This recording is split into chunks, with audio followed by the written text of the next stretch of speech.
Press record. Hello and welcome to Cutting Through the Bull in the Post-Truth Apocalypse. I'm Ben. I'm joined as always by Gaz. Hello. And Mike. Hello.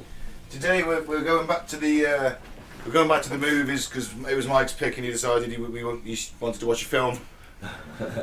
And it's The Matrix, 1999. By the Wachowski brothers at the time. Not Children of the Matrix by David Icke. No. I wasted my time reading this book. Yes, you did. Oh. Oh well. He does mention the film, so I'm sure it'll come in handy. So I'm sure my week of research wasn't completely wasted. Did you watch The Matrix? I couldn't find a free version of it. I wondered if this was going to come up. I can only find it for £3.50 on Amazon to rent, and frankly, I'm far too cheap for that. But I have seen it many times. So, I've proved previously, many occasions, I have a very strong memory. Yeah. I don't do anything to diminish my memory whatsoever. You're a known teetotaler. I am. So, Silence of the Lambs. What were your opinions? See what I did there? Comedy. Right. Sorry. Let's talk serious. Let's do some film reviewing. So, The Matrix, starring Keanu Reeves, Lawrence Fishburne, Carrie-Anne Moss, and Hugo Weaving, and done by at the time the Wachowski brothers, who are now not known as the Wachowskis. But we do have some weird news. Sisters. Are they actually known as the Wachowski sisters now, or just IMDb just attributed to the Wachowskis? Because one was a boy and one was a girl anyway, weren't they? Originally. I thought they were both boys. Yeah, I thought one was a girl originally. Oh, maybe then, if you know other. And then one turned into a girl. Possibly. I don't know. I didn't research this. Right, well, it doesn't really matter anyway. They still related to the film. I do have a couple of bits of weird news actually. Before we launch straight into it. I felt. Because I'd sort of said we were doing The Matrix, I felt compelled then to say that who was in it. Ah, okay. So are they in the news? They are not. Oh. Although I've never seen Carrie-Anne Moss in anything else apart from The Matrix films. Is she Trinity? Yeah. I've seen her in a few things. I could look on the Internet Movie Database like an actual journalist if you would like me to. Yeah, we'll go into that at some point. When we get there. Would you like me to start with a secret Nazi base or a Russian man? Fucking Nazi base, please. Nazis every time. They found a secret Nazi base in the Arctic. Russian scientists have found it, and it's perfectly preserved. The ice is preserved it. There's still bunkers and bullets, loads of relics, probably a couple of portraits of Hitler. I thought you were going to say pornos for some reason. I don't know why. Was Hitler in pornos? Probably. He was an art student. If he wanted to be. I bet Goering got him into some dodgy shit. You mean that cross-dressing cocaine addict? I bet Goering had some dodgy shits with all the things he did to his arsehole. Christ. Allegedly. Allegedly. No, wait, fuck it. Yeah, why not? Yeah, come on. It doesn't have to be allegedly. Come on. When it's a Nazi. You know what I mean? Thanks for being guitar Hitler. Spoilers for the Red Dwarf season. It's just been on. Is it finished now? Can I watch it? It is funny that we predicted something that was going to happen in the series, though, in one of our episodes. Did we? We were talking about having a rock-off against Hitler in the war room and him noodling away on his guitar before the Red Dwarf show came out. We are prophets. Oh, for fuck's sake. I wish we were making one. Wait, does that mean that we can start a cult now? Oh, don't tease me. I'm honest. This is a cult. If you've listened to more than one episode of this, I'm sorry, but you're in the cult. Welcome. Join us. Yep, Boys from the Apocalypse. Nice. It's got a nice ring to it. Yeah, I think it's going to help us attract ladies in the pub, but hey, we're the Boys from the Apocalypse. Okay. And it'd be like, it would take ages to read on a t-shirt, wouldn't it? It's not a lot there. You were struggling to read it off my t-shirt from just over there a few episodes ago. Exactly, so not known for our snappy names. No, we're not. We've probably got the longest, most complicated, unrolling off the tongue name, but it's very descriptive. It's it's so bad actually that I mispronounce it a lot. And as we're doing the Matrix today, I'll tell you where I got Cutting Through the Bull from. So a podcast called Cutting Through the Matrix. Ah. So that's where that name was sort of Oh borrowed from. my God, it's all So it come. all comes round And I think there's going to be an apocalypse. That's where I got that bit. I was searching for the philosopher Alan Watts, is it? I don't know. And, yeah, it's Alan Watts. I think it's Alan Watts. And I thought, oh, there's a podcast here, Alan Watt. And it's just some guy in Canada just spouting madness, but it's quite good. Oh right, okay. Well, for those of you that are into philosophy out there, look up Alan. Alan! Both from What's on the What. So, this Nazi secret base that's Yeah. been found, is there photographic evidence of Yeah, this, or is it a story? No, it was a story. There was a picture of the pictures of the base. It was a tactical weather station. The scientists who were stationed there were poisoned by polar bear meat. Come again. The scientists who were there doing this Yeah. tactical weather stuff. Right. I presume that's like From the Nazi base. from the or Nazi or base in the Russians? Arctic. Right. Right. They were Okay. taken off in 1944 by U-boat because they'd had loads of people going downhill after eating polar bear meat. I don't know if polar bear meat's good for you or not. I presume it probably is. Was it just They a do bad eat batch? The Maybe. Eskimos eat it, what do you think they eat? I thought it's seals and that. Seals and fish. That's why they spend all that time fishing through holes in the ice. You did not cook this polar bear meat correctly, and now we are all sick and we have to be sent back. Hitler is so disgusted with you. But I have never had to cook polar bear before. You know, poor guy. Poor bear. Well, yeah, he probably got shot for that though, didn't he? Whoever was responsible for that. Yeah. And Off the edge of the U-boat, probably. He got his own back. and I would apologise for my dodgy German accent to any Germans, but let me hear your English accent. I bet it's quite dodgy. But the thing with this place is that because it's in such a remote location, that they think it was supposedly, potentially and allegedly used in the pursuit of ancient relics. Remember when we went through the Nazis and the Yeah. occults, and Of course. so maybe the Nazis thought there was something under Antarctica, possibly. That's where their Stargate was, possibly. Yeah, something like that. That's where the spaceships landed, where the teleportation was directed to. Sounding very evidence for that, technical Gaz. here. Allegedly. Well, you know, we've only just found the base, slowly but surely. Yeah. Do you want to hear about the Russian man? What he had to say. No, Is no, it in it's- Russian? Yeah, no. I'm gonna struggle with the name. Go for it, Ben. Russian man Boris Kipyanov. Oh shit. Can you sing it like a reggae song? No. Boris Kipyanovich. Oh, buzzer. Fantastic. 20 years old from Volgograd, has baffled scientists since his childhood with his super intelligence. He claimed he lived on the war-ravaged red planet of Mars before being reborn to a human mother. Interesting. Yeah, apparently he is properly clever. No, he is like incredibly Good intelligent. universities on Mars, are there? I don't know. But apparently his mother knew there was something about him, but because he could speak after a few months, and he was reading, drawing, and painting at 1.5. Speak after a few months. Yeah? Oh, fuck, like what? I don't know. Mama. Well, it's just like- Dada. Yeah, Oh my god, he's speaking. Oh, this guy's a Mars. fucking genius from Mars.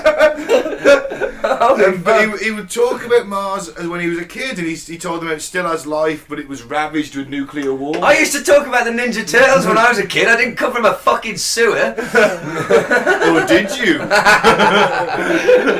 I've come in a sewer. No, I haven't. Well, I Yeah. don't know. I mean, He's also said, though, hang on, because this goes back Oh, to last sorry. week, that there's a huge secret hidden in the Great Pyramid. Remember last week we spoke Yeah. about the massive thing. It's And a then he also, Plain size but, hole. but he also said It's a bowling alley. the Sphinx can also be opened. There's an opening mechanism behind the ear, but he doesn't quite remember where. Is this a man or a boy? I thought it was a boy. No, this is a man. He's 20 now. Oh, he's 29. Yeah. But he is apparently incredibly intelligent, which makes you wonder whether he's just doing this for the laugh. And he discovered the secret Nazi base. No, he didn't. Oh shit! Sorry, I'm like Some mixing the Russians two. did find the Nazi base though, so it's kind of connected. Right. That's where I was confused. I'm not a complete moron. And there's a lot of Russian connection this week. I'd like to point out I have not been contacted by anyone in the Moscow Politburo. I am not a paid shill for Putin anymore. Have you been visited by any agents in sunglasses, in suits? No. Disappointingly, no. Speak rhythmically in monotone. No. Mr. Carter. I don't know through computers, mate. I just plug in the USB for the podcast. For this podcast. That's it. That's as technical as I get. That's it. That's the week in weird news because I've got a shitload on the Matrix. Wow, I don't know what to make the Russian kid, lad. I thought he discovered a Nazi thing, so I was going to give him some credit, but no. I'd like to. I will, when I get home, Google and have a look at this secret base, so that's quite interesting. I hope they do find a landing. Oh! Make a noise, man. It doesn't matter, it's on. It's so we picked up by the microphone. It's UOB. Mike's phone went off, everybody. It wasn't me. And then you tried to You tried to hide it. And it was the worst attempt because Gaz only pointed it out. Oh, he pointed it out. Yeah. And then I saw it light up, and then you flipped it over. You are the Luis Suarez of trying to hide your mobile phone. Luis Suarez. Yeah, well, you remember Luis Suarez? Oh, it's a famous one because he was a bit of a diver, Luis Suarez. Well, he made it. He got took out. Went down in a heap, rolled over, blah, blah, blah. I see. Advantage was given. Liverpool had actually... Someone had hooked onto the loose ball, and within 3 seconds of him realising that play had gone on and he could be through on goal, he was up and running on the no tomorrow. That sounds about right. Yeah. Yeah. So anyway, The Matrix. I've got a bit of weird news if you want it. Oh, go on then. I remembered this week. Hey, not done. It's kind of is a bit of weird news, I okay? forgot. First one. Police detain man hiding python in his pants. Fantastic. How did they find me? I've been arrested for that before, but I didn't have a snake. Police in the southwestern city of Darmstadt said the 19-year-old was detained on Tuesday night after a loud argument with another man disturbed residents. They said he was searched and officers noticed a significant bulge in his trousers. Also something people have noticed about me. You've got a python in your pants, man. That's what I'm told. Just pistol see me. Keep doing that accent. Oh shit, it's a python! Keep doing that accent and who knows. I don't know why my German is so camp and gay, but it just is. Yeah. I think it's a nationality thing. I think it's because we're British and we won. We have to then mock them further when Yeah, we it do doesn't their help accents. when they call their mobile phones handies. What? Yeah, that's true, yeah. This is my handy. Where's my handy? Yeah. We are kind of verging into casual racism here, gentlemen. That's Well, we're allowed European on Europeans, okay, isn't it? I don't Not know. now. Oh, not in this day and age. Am I dinosaur? I don't know, World War 1 and 2 didn't seem to go so well. Well, we've moved on from that, haven't we? Well, I suppose Brexit. I'll just shut up. I'll stick to the jokes and the silly voices. Sorry, go on then. Okay. Oh yeah, what happened to another this young man? What happened to him? What happened to him? Oh, I've closed the link now. I don't know what happened to him. And that, dear listener, is the level of expertise and professionalism and informative you can expect from us. If you want to find out more, just search python in your pants. No, don't, German Python. You were going to get some dodgy links. Well, let's just assume that he was arrested and the snake was released, given a home in wherever reptiles live. No, it was shot in the back of the head. Otherwise, it's a really tough shot. It would actually, wouldn't it? You put your foot on its tail, I suppose. I don't know, it was probably thrown in a bin or something, wasn't it? Just drop back into the sewer. Go free. You got this far, kiddo. Here you I'm go. given to a Jewish child. Sorry. Oh man! Yeah, I went there. It was a joke. Come on. That's how comedy works. Oh, please send your complaints. Okay, since to we're him. moving on. All complaints can be sent to the other two. Thank you. Yeah, what's happened, Mike? Give Okay, us some news. drive-through funeral services launch in Japan, offering grief on the go. Wow. What are your thoughts on that? Grief on the go. That's fucking KFC Well, drive-through. you see, if someone the one Wow. perk of the one perk of having someone die that you know, right, is that you'll get a day off from work at the funeral, isn't it? I think the McDonald's is next door, so afterwards they have a Big Mac. How does it work? Right, so if I go, oh, by the way, boss, I need Uncle Jeffrey's dead. Yeah. I need a day off for the funeral. So right? you're suggesting So I'm like- you can get it done very quickly. Yeah, I'm suggesting And have the rest and of your day oh, off to enjoy yourself. No. Rather what than I'm mourn. suggesting is that if there's drive-by funerals now, Right. they'll say, well, you only Not need drive-by. Drive-through. drive-through. Drive-by happens. That's what caused the funeral. If there's a drive-through What funeral, drive-by funeral, they're just driving past 20 miles an hour, sling the dead body out the window. Yeah, that's why I thought this one. That's honestly what I thought. What else is a drive-in? Okay, the firm claims that the drive-through service is a first in Japan, with a rapidly ageing population means funerals are anything but a dying trade. Oh no. That's their slogan. That was Yeah, worse than it's gotta my. be. That was worse than my Jew joke. Oh dear. Oh no. Older people may hesitate. Elderly mourners can register their names on a touchscreen tablet. No, they fucking can't. We use one of them. And make a traditional offering of incense just by rolling down a car window. Oh. Oh my god. The initiative aims to speed up funeral services and also to give infirm relatives a chance to participate. Does Well- infirm mean poor? No, it means sick. crippled. Fucking hell, Mike. Well, you know. We're not dropping the politically correct bombs this episode, are we? We're on the internet. We don't need to be politically correct. But back to Rent-a-monk. my Rent-a-monk. Where did you find these stories this week? With a high average life expectancy, Japan is on the verge of becoming the first ultra-aged country in the world, meaning that 28% of people at age 65 or over. One trend that has sparked a controversy is a so-called rent-a-monk system, where with a click of a mouse, a mourning family can order a monk delivered to perform the funeral rites. What, you just deliver a monk, you turn up with a crate and he just fucking open it up and he just pops out and does a funeral. We haven't even got time to mourn now, have we? Jesus So back to my Christ. point, time to mourn, if we had a drive-through funeral, Yeah. that's like half a day off, innit? Right. In a full day. Ain't You're that's no thinking good. Down the pub. Down the pub, morning funeral, down the pub rest of the afternoon. Not anymore.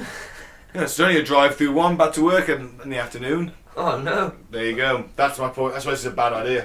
Oh no. Oh, that's why it's a bad idea. Yeah, that's why. Oh dear. I've got a couple Well, more, I'll be quick. Guys, if I die, I'd like a bit more than a drive-through funeral, please. You know. What would you want? Well, just the standard, normal thing what everyone else has. You know, like, people sit in a church and get sad for a while. I don't want people just driving past, slinging me out. There's some he had a incense good- going. He had a good fucking incense. I'm incensed. Sorry, Mike. Do you have one more? Yeah. Monkey addicted to petrol won't stop drinking fuel from motorbikes. That's a picture. Surely that's just going to kill the monkey, though, yeah? There's a picture. There is a picture. Look at his face. Oh, I fucking love that. Why has it got a straw? Fucking dirty French bastard. A petrol-addicted monkey was caught red-handed drinking fuel from motorbikes. The thirsty animal had been targeting park bikes at the my market God. in Panipat in the northern Indian state of Haryana. You're reading all future foreign names. Am I? Yes. You just blew through the Indian names. I can't, yeah. I just struggled. Okay. Monkey addicted to petrol. Wow. It's a petrol-powered monkey. Imagine how hyperactive and insane he is. He's right He as looks so psycho. happy. He does look... oddly aroused as well. He does in that picture. He looks like he's drinking petrol and humping the bike at the same time. Okay, I got one more. I don't know if you can tap that. Face of bearded Jesus spotted on a fish, which now has streams of fans queuing up to pose for selfies with it. Oh, for fuck's sake. And this is in Greater Manchester in the UK? Oh, for fuck's sake. Helen Barlow was visiting a garden centre in Greater Manchester when she noticed the carp, now dubbed the son of Carp. Oh, that's bad. Oh. Come on, I want to see the picture of this. Oh. What? I can't see. I'm not seeing it. I don't see Jesus on the fish. I can see what looks like pareidolia on the fish. That's just a ginger moustache if that's a face. It does look like it's got a It looks ginger more like Mr. T to me. Well, yeah. Anyway, that's the weird news. Wow. Yeah, so please Well go. done, Mike. Yeah. That was awesome. You should do the news every week. Yeah, there you go. Wow. And we've learned that you can drink petrol, I guess, in small amounts and not die. No, it does kill you. Do you think Oh, that does the like monkey maybe get it? like No, it didn't say, but it does say that humans, there's been cases of humans drinking petrol, and Right. it causes burns and it I can causes imagine, to yeah. die. Yeah. and makes you incredibly flammable? I'd imagine there's that element as well. Yeah. You wouldn't go near You an open flame, would You you? wouldn't like your farts, no. That could be a right disaster. So, shall we talk about the 1990 what year? 1999. Bloody hell, I'm old. 1999, the year we left school, I believe. It was. Movie extravaganza, The Matrix. I was hoping that it would change filmmaking a lot more than filmmaking has changed in a way. When I saw, this was a groundbreaking film. Yes. I mean, and practical effects as well, because we were speaking, me and Mike were speaking last night about the following two, which the CGI looks, because it's early 2000s, Very ropey and poppy. looks a bit shit. Looks like a video game. In part It does. And the early the Star Wars prequels had the same problem, the fact they use a lot of CGI and it just does not hold up. Yeah. So I think this is one of the reasons this film does hold up, is because there wasn't that much CGI, they could spend the extra money on it and make it look half decent. It's a very good looking movie. That's what put me off part 2 and why I haven't seen part 3, was the just such obviousness of the CGI, particularly that scene where he's fighting shed loads of them. It's right at the end. It just looks. Oh, it looks like Yeah. a PlayStation 2. Yeah, it does. It's bad. You know what I think? I've only Have they ever seen gone the back second movie and twice. redone that and like done a reissue or something? No, Not not that. sure. Not. Maybe that would be an idea. Go and redo the CGI and re-release them. Anyway, so Yeah. So how do we so, wanna- this is, should I go through sort of a basic plot synopsis of the film, yes. and you two can chime in with stuff. If you haven't seen it, what are you doing? Yeah, to be Well, fair, if you then, haven't seen it, what are you doing? Second of all, go and watch it and then come back and listen to Yeah. this. Because I'll give you a spoiler alert now. Yeah. Alright, there you go. Spoiler alert, we're talking about this. So, you should have seen it. It's 1999, for God's sake. Yeah, we left school. How many years ago was that? 18 years ago. Jesus Wow. Christ. Jesus. We've been out of school longer than we were in school. Fucking hell. And I've achieved about as much.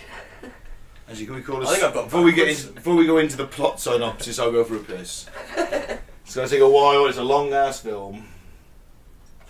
Back to it. So the movie starts out with the iconic sort of green code scrolling up and down the screen, which is that you show that to anyone now when they go Matrix. Which it directly ripped off from the anime Ghost in the Shell. It's a brilliant film. It is. We literally ripped those credits off that green code. Which was a few years Opening. earlier, 95, wasn't it? Yeah, Ghost in the Shell? but they admit it. That is one of their major sources of inspiration. There's actual direct shots that they've took. Well, it's homage, isn't it? Homage. Am I saying that Yeah. right? Homage. Homage. Something like that, yeah.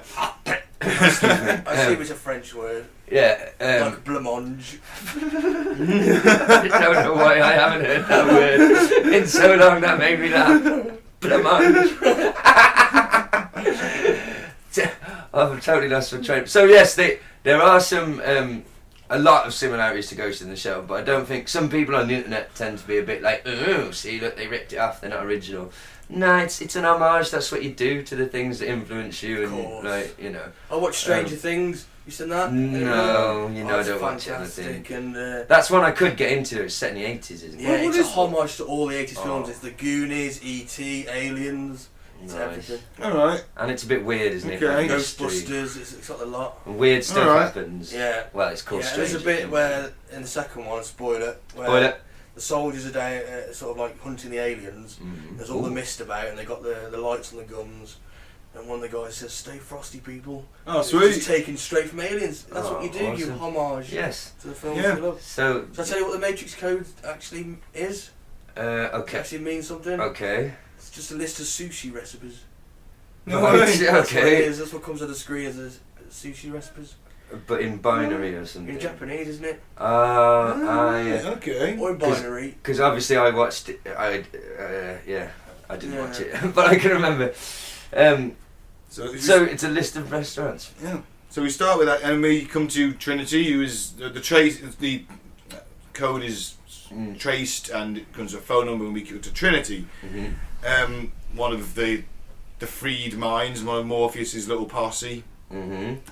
I have wrote as their wanted fugitives or terrorists, they're referred to in the press. I'll say something about Trinity. I want to know why it's just why if you're a wanted terrorist. Mm-hmm. Surely you would try and remain inconspicuous. These guys don't, do they? She's dressed in leather. Yeah. Entirely in leather. Yeah. I do get the feeling she was offered this role for her backside in leather. Well, they probably did a screen test, I'd imagine. Who knows? There's Hollywood sex offending going on, Gaz. Well, maybe. It's very sort of cyberpunk goth, isn't it? Yes, it ticks all my boxes, to be perfectly honest. I remember, and I would have been 16 when I saw this at the cinema, so I was right at that age, like, whoa. Yeah. And she's pretty strong and, well, very strong, confident, kick-ass. Shortish, hairy thing going on. She's quite nice. Yeah. Trinity, because all their names are biblical. Yeah. Somebody told me Trinity's the Father, Son, and the Holy Ghost. Yeah. There you go. Yeah. Yeah. See, I can do facts. Yeah, right. So anyway, she is in the heart of the City Hotel. Yeah. Right. I've never seen that have any significance, and it's just a really crappy hotel somewhere. The police are moving up the staircase. They know she's there. Did you notice the room number she was in? I got Neo's room number. Room number 101 was Neo. Yeah. Room 303 was Trinity. And as Trinity means 3. 303. And isn't that also an error code? Yeah, yes, HTTP 303. I'm on fire! Well done, guys. It is a way to redirect web apps to a new URL. A uniform resource. I can't read my writing. Identifier. But what the main thing we should take away from this particular scene is that when the police get in, she kills a lot of them, does some really cool martial arts stuff, runs around the wall, and then the agent shows up. I'll just finish my point, hang on, about this, because the redirecting the web apps, she redirects people to Morpheus to get out of the Matrix. That's the error 303 code. There you go. Because Neo's room, the 101 I read, a lot of people think it's a reference to I thought it was Orwell 1984, but it's also a code thing. Shit, I should have written it down. That's also a coding thing as well, apparently, or it can be. 101. Yeah, it's also the torture room. It means something in binary. Thank you. I'm not even drinking alcohol. I'm drinking energy drinks today, and maybe that's the problem. Alcohol. Maybe that's the problem. It's quite. If you take the Orwell 1984, I mean, it's a torture room. Yeah. So I mean, he is in torture, isn't he? Because he knows something's wrong and he doesn't know what it is. It could go either way. Yeah, I agree. So after she leaps a building, down a flight, and then through a flight of stairs, out the window, pursued by an agent, she manages to escape barely through a phone. Oh, yes. Phone box. Yes, a phone box. Remind me, did they get sucked into the phone, literally? Yeah, kind of. Yeah, they kind of just. The digital construct is down. Back through. Because obviously their real self isn't in there. It's lying down somewhere, isn't it? Or in a chair. Yeah, jacked in. So yeah, her digital presence is sucked in the film. Yeah. Right. And then we end up with Neo, Mr. Anderson. We just refer to him as Neo, aren't we, really, for the whole show? I was so confused. For a long time I thought the agent was called Agent Anderson. And He used to was called say his Neo. name all the time. Yeah, I wonder why people would look at me funny when I was talking about the Matrix. No, so, he just keeps on saying Mr. Anderson I again. thought he kept saying his own name. Yeah. Well, like Hodor. He announces himself all the time. Mr. Anderson. Everyone is a rude. Oh, God, that get annoying. I've got something about his name. Thomas A. Anderson. Anderson means son of man. Okay. Okay. And Thomas is doubting Thomas from the Bible. He wouldn't believe in Christ's resurrection until he sees it with his own eyes. Because this Sounds like a sensible chapter. Neo is basically Jesus Christ in this film. Yes. And we can come to bits in that where that So- proves that point. So this is where we meet Neo. Yeah. Keanu Reeves. He's Keanu Whoa. Reeves. I'm really highly emotional right now. I'm really angry. Now I have calmed down significantly. Whoa. Yes. Not known for his fantastic acting. No. He's all right at what he does. He's decent. I mean, I get the feeling he is actually Bill from Bill and Ted in reality, and he finds it hard to move out of that. Except he was Ted in Bill and Ted. Ted, sorry, Ted, he was. Sorry, you're right. Ted Theodore Logan. Whoa. 69, dude! Love those movies. Incidentally, there is rumours of a part 3. Apparently so production has I'd be up for started, that. I think. Oh, really? Oh, I didn't know that. Well, they were all on board for it anyway. I'm down for that. I So- love those two movies. Very much so. Because it will be them in the future having made world peace, won't it? Yeah. I would say with Cool. The Matrix, John Wick, and Bill and Ted are my Keanu Reeves movies that I enjoy and watch. And what's the one? Quite an old one, really good action film. Point Point Break. Point That's Break. it. He's in that, isn't he? Am I Yeah. being confused? He is, yeah. Yeah. He's the cop, isn't he? Yeah. That's it. Yeah. Patrick Swayze is Yeah. the thief. Poor old Patrick. Roadhouse. I'll have a swig to Patrick with his As long as spinny we're kicks. not referring to his role as a well-known paedophile in Hey? Dirty Dancing. Oh, I've never actually watched Dirty Dancing, to be Well, honest with you. no, neither have I. All I know is he was a 40-year-old man trying to chat up a 16-year-old. Ah, Nobody puts baby in the corner. Actually, we do because we're her parents and you're 40. and she's and we saw 16. you in that other film, kicking men in the face in a bar. Actually, you know what? Don't mind Roadhouse. I've never seen it. Oh my gosh! He's just a bouncer at a bar Yeah. and kicks the shit out of people all the time. And then does he get fired and have to get his job I back by think killing so. some kind of gang Like boss? protecting the bar. but- Yeah. Ben, I don't know. Well, last week off air we were talking about watching what we're going to do for a Christmas episode, and I suggested watching the classic Hulk Hogan vehicle Santa with Muscles. I was considering sending you the trailer, but I watched the trailer and I was like, Ben won't make it through 6 seconds of this. There's no point even sending it to him. Honestly, you were just like, that is too dog shit for my eyes to ever watch. It's one of those, you know how you know a movie is shit? Back in the day, they would literally explain the entire plot of the movie in the 3-minute thing. Yeah. You're like, oh my god, they're really trying to sell this hard. Like, yeah. He basically gets knocked on the head while he's dressed as Santa. He's a criminal, wakes up, believes he is Santa, goes and punches bad guys. Sounds awful. Yeah, it's terrible. But I'm going to make you two watch it for Christmas. So back to Neo, the one. The one, because he can only do one emotion. Whoa. I hate my life in this shitty world. Whoa. He's asleep when we first meet him. Oh, At his computer. He's awoken by the phrases "Wake up, Neo," which pings onto his computer You screen. notice how it says "Wake up, Neo," but he's already awake at that point. and Neo is his computer Yeah. hacker name, isn't it? It is. Yeah. So you're not saying "Wake up from your Oh, sleep," wake up, wake listen. up, wake up. You see how, yeah, you've. I was just watching this as a movie. Well, we're going to get very philosophical, Ben. Goddamn. And we're going to bring David Icke into it. The Matrix Has You is the next one. And he's that buddy's, whoa. Wow. Yeah. Awake. And then Follow the White Rabbit. Which is, of course, a reference to... Alice in Wonderland. There you go. Yeah. Did you know there's a syndrome called Alice in Wonderland syndrome? Oh my god, it sounds horrific. Yeah. What's involved It's in that a then? neurological condition that affects perception. So what, everything looks like it's trippy and twisted I and guess weird, so, yeah. and you feel sick all the time. He kind of does. Keanu Reeves does look like that. He has that a lot. In fairness. Whoa. And as this film is all about perception, Oh. there's a little Well, link there, so... you can get that heavy into it, if you wish. Does explain Keanu Reeves' look of complete and utter bewilderment for a lot Oh, lot of the film. That's just his face. Oh right. It's Oh one man. of the- it's one He of the didn't look. faces He he didn't does. look that bewildered in Devil's Advocate. Oh no, look closely, it's the same face. Oh, right. You can only do one. Distracted by Pacino.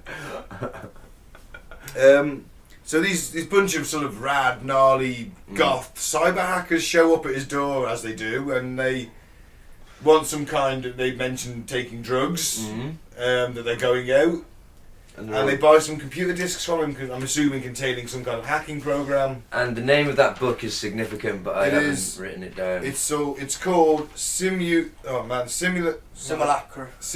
and Simulation. And I thought, when I got here last night, I was being quite smug, and I said, "Did you get the name of the book, Mike?" There wasn't And of even. course he got the name of the book. And then he went into this. I just went on Wikipedia, found out the basic thesis of it, and went, "Oh, that's interesting." Has Mike read the book? I haven't read it now. But I imagine you've got a lot of notes about Well, it. he did have it. The director left lying around for the They made actors and the crew. actors. Yeah, They made them read it, didn't I got a little they? bit about it. It's a 1981 philosophical treatise by Jean Baudrillard. A French philosopher. Yeah. Did he have a black polo neck on? Turtleneck, sorry, black turtleneck I'd on. be disappointed shot. if he didn't. Okay, it's about reality, symbols and society, i.e. media and culture, that are involved in constructing an understanding of shared existence. Oh. And this was written quite a long time ago, wasn't it? So it's a little bit 81. before its time, you know, with the old social media and screens and stuff. Baudrillard claims that our current society has replaced all reality and meaning with symbols and signs, and that human experience is a simulation of reality. Oh, motherfucker. Yeah. Well, and that's a theory that's quite popular now, isn't it? That we live in a simulation. It is. Elon Musk. I was waiting for someone to go, Elon Musk! Elon, do I win? Just because he's really clever doesn't mean we should, admit, oh yeah, well, Elon, right. you've said in the past, Mike, on this show, well, Elon Musk believes we live in a matrix. Right. Yeah. That's it, Ben. You asked for this. Oh, Not the man. only one though, the Bank of America. Oh, and the Bank of America. Yeah. Yeah, let's trust what the Bank of America says. You asked for this. I'm waving a copy of Children of the Matrix, the Bible by David Icke, and I will now tell you how we live in a matrix. Okay, go on then. So, do we live in a matrix or not? What does St. David say? Saint Icke says, Saint Icke. we think we live in a world. In fact, we live in a frequency range. That's all it is. We are trapped in a frequency range and therefore trapped in an illusion. This is what the well-known movie calls the Matrix. The world we see around us is merely the tiny fraction of multi-dimensional infinity that our physical senses of sight, hearing, touch, smell and taste can access. The physical world we perceive is like a radio station, and our physical senses are tuned into its frequency so that it is all we see. Good. Where's he getting Radios, that frequencies. from? What's his source? Hang on a Because minute. it's always just David on writing stuff. He's got sources. It's the word of God, isn't it? It's coming from his mouth. www.weirdideas/forum. Yeah. So he went to an internet forum and stole an idea off some random pothead. He's just explained to you how the Matrix works, like a radio signal. No. We're tuned into radio too, man, and we could be turned into like 6 music and having a much better time. Never heard Six Music. You'd like some of it. Yeah, I have absolute It's rage one of on the at few work. stations. You'd like Craig Charles, maybe. But Anyone ever seen any Adam Curtis documentaries? is No. he? He's a documentary filmmaker. I can't, I think there's one, something of the lake or something. Does he believe in simulation? Well, he believes that we are living in like not a simulation, but sort of a constructed reality that is, that has been constructed by the powers that be, really. Oh, so it's more of a socio-political construction rather than that's the biggest word I'm ever going to say on this podcast. Rather than a computer simulation or a radio wave simulation. Don't scoff. I'm not at scoffing. the Ike. I'm Okay. not. I'm just saying that Bob Penis. You look. He could be right about something. There's a lot of information in this book. It's about the world, life. So he's bound to be, bit hit and miss, maybe. It's just a bold claim to make, though. Well, I have a funny feeling that this book was called something else, and then The Matrix came out. and he You might was have like, you might be onto something there, mate. To be fair. What's that really popular? Because this was a massive movie. Oh, huge! Took over the world. I Yeah. remember. I think I've said this before. Well, but anyway, it doesn't matter. When I came out the cinema, I remember the feeling of going, "Whoa! I've just seen like our generation Star Wars or something like that changes things. That was fucking awesome." I've never seen anything like it. No, it was. It mixed everything everything the Wachowskis love were the same things I loved: anime, comic books, martial arts movies, and good action movies, and a bit of philosophy and intellectualizing. I was just starting to be a stoner then. It was fucking perfect. It was everything. I remember that feeling walking up the aisle like, fuck, that was intense. You watch it now, mate, and it still has that impact. It's Maybe not as great. I think it's still more relevant. I think it's actually the ideas we'll discuss are probably more relevant today than they were in '99. And you got that sweet Rage Against the Machine song playing at the end. Which, awesome. But So I'm jumping ahead. Let's We're move on. going all over Move the it. place. Let's get So through the synopsis. these hacker dudes. He says, you know what he says to me? Is you need to unplug, man. Which I found quite cool. Yet to I come. see what you did there. And I thought the rock club they went to looked pretty sweet. Dracula was playing by Rob Zombie. I was like, yeah, this Fair play. looks pretty sweet, Everyone's bouncing around. Down for that. He looks bemused as usual, but and completely out of place. And then Trinity shows up dressed entirely in leather, because if you're a wanted terrorist, the way to blend in is to dress entirely in leather. Yeah. Obviously some kind of sexual chemistry there already. She's certainly looking at him like she wants a piece. Wow. And she gives him a warning. The warning should have been not to go out clubbing on a work night because he's in a bit of trouble the next scene. Well, that is very sensible advice, actually, Ben. I mean, I've done it. We've all done it. We've all gone out on a school night. We've all done it. You're at slightly more risk than the rest of us because you drive, so you really can't get too smashed on a weeknight. No, that hasn't stopped me sometimes. I was going to say that you would never drink under the influence at all, drive under the influence at all. Fuck no. Because even you're very sensible on your nights in work. Because you wouldn't drink over the limit. I never break any laws in any way, ever. Moving on. Can I borrow a light, please? So he's getting a bollocking from his boss. What's the warning she gives him though? She basically says to him like, they're coming. They're on. They know that we've tried to contact you, Right. and they're on to you, basically. Run, man. Because she know that he's trying to find Morpheus, isn't he? Because he thinks Morpheus can tell him what the Matrix is. Which you see the newspaper clipping, Morpheus avoids police at Heathrow Airport, I think it was. It was one of the newspaper clippings. And Now there's a sort of prequel I'd like to see. Morpheus in London. You can't be fucking where you big cunt. No. I'd let see Morpheus stick and Roddy Pickering. I'm Roddy fucking Pickering. I am Morpheus. I am Millwall guy. Oh shit, versus Morpheus. A tag team. I am Millwall guy, the Lion of the Bridge, and Ronnie fucking Pickering versus Morpheus. I'd pay to see that. Oh, take my money now. Ronnie fucking Pickering versus Morpheus. Do you want a bare knuckle? I always bare knuckle. Oh, sorry, tangent. So where were we? Does he wake up the next day? Well, basically, Neo, he wakes up the next day for weeks, he bark from his boss, he goes to his cubicle, he gets a FedEx package, and he gets one of those sweet flip down phones. Oh, is it the banana phone as well? Yes. Yeah. Oh, and I remember I was watching this film, and one of our mates, Steve, Glasses Steve, we called him Glasses Steve because there was maybe more than one Steve and he wore glasses. He was drunk a lot too, but that's not the point. He used to have the Matrix phone. Oh, awesome. And you answered it, and you literally pressed the button on the side, and the thing flipped down, and you're like, beep, and you're like, hello, and you're like, oh fuck, that's cool. I'm so that cool. that was what we had in the late 90s. Mobile phones were not iPhones, kids. If you're any millennials listening, No, we had fucking keypads, buttons, and flip phones. I used to love flip phones. And we used to have to go to work 8 days a week. We used to have to walk uphill both ways. I slept on a log. I used to have to drink my tea from a paper bag. You don't know you're born. And we didn't have broadband. No such thing.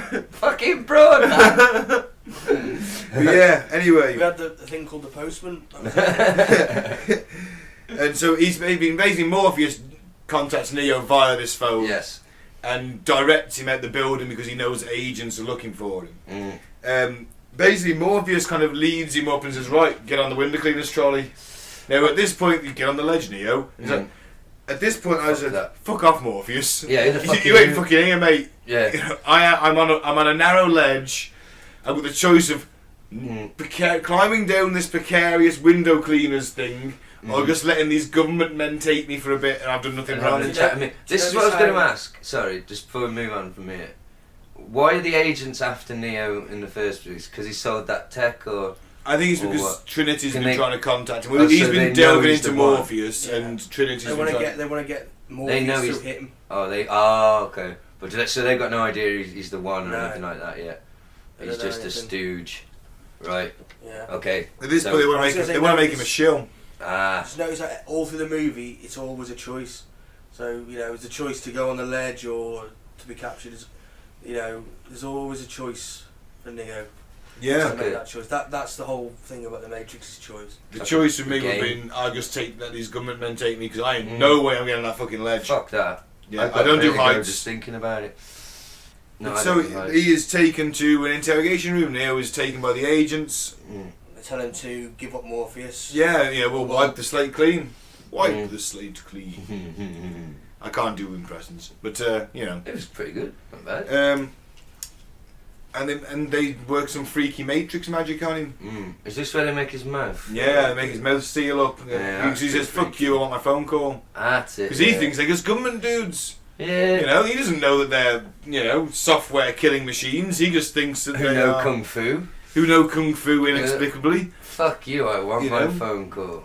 I'm gonna How make about you I mad. give you the finger Mm-hmm. and you give me my phone call? Fuck you! I want my phone call, dude. And how will you make a phone call if you can't speak? And that's the worst Agent Smith impression ever. But It's a Is good that line. impression? it was terrible. Okay. I tried to put emphasis on the K. It didn't work. Speak.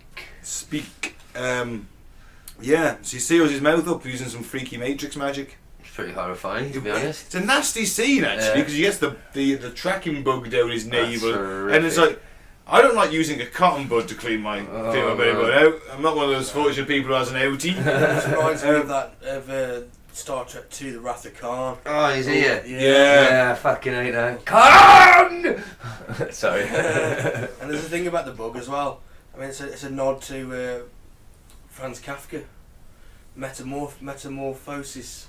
I know a little bit about this There you actually. go. From See, Gaz theatre. knows. Gaz knows. I did this in theatre studies, yes. He turns into a bug. He does. And that's Turns all I into can a remember. What, It's the very fly? metaphorical. Yeah. Well, like the fly. No, it's from the theatre. It's a lot more highbrow than the fly. That would explain why I haven't seen it. It's like the fly, Heathen. in a way. No, just a sensible working man with no time for Ponzi theatrics. And obviously, metamorphosis is changing from one form to another. I know that. Yeah. Yeah, which is what Punt. which is what Neo goes through. Through the film. Yeah. I'm totally changing one thing into another. It's like totally different. Sorry, I'll stop doing it now. I love you, Keanu. You were doing Snake from Simpsons, You were actually, yeah.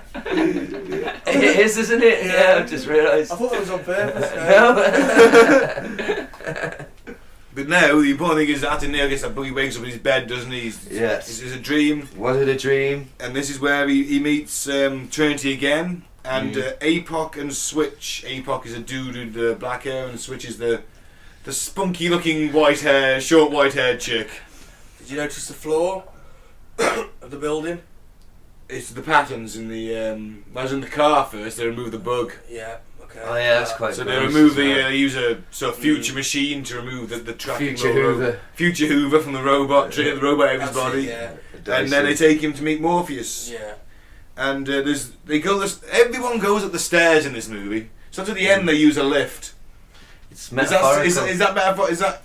I don't know what that is. Maybe. Because it's possibly. like it's not until the very end of the movie that someone uses a lift. Well, I got the floor. It's white and black, isn't it? Yeah. It's Masonic. It's ascension to your highest form of yourself, accepting that you are the one. It must be And because ascending. no one uses a lift. And doing it through hard work. It's a very obvious message. That's my reading Could of it. be.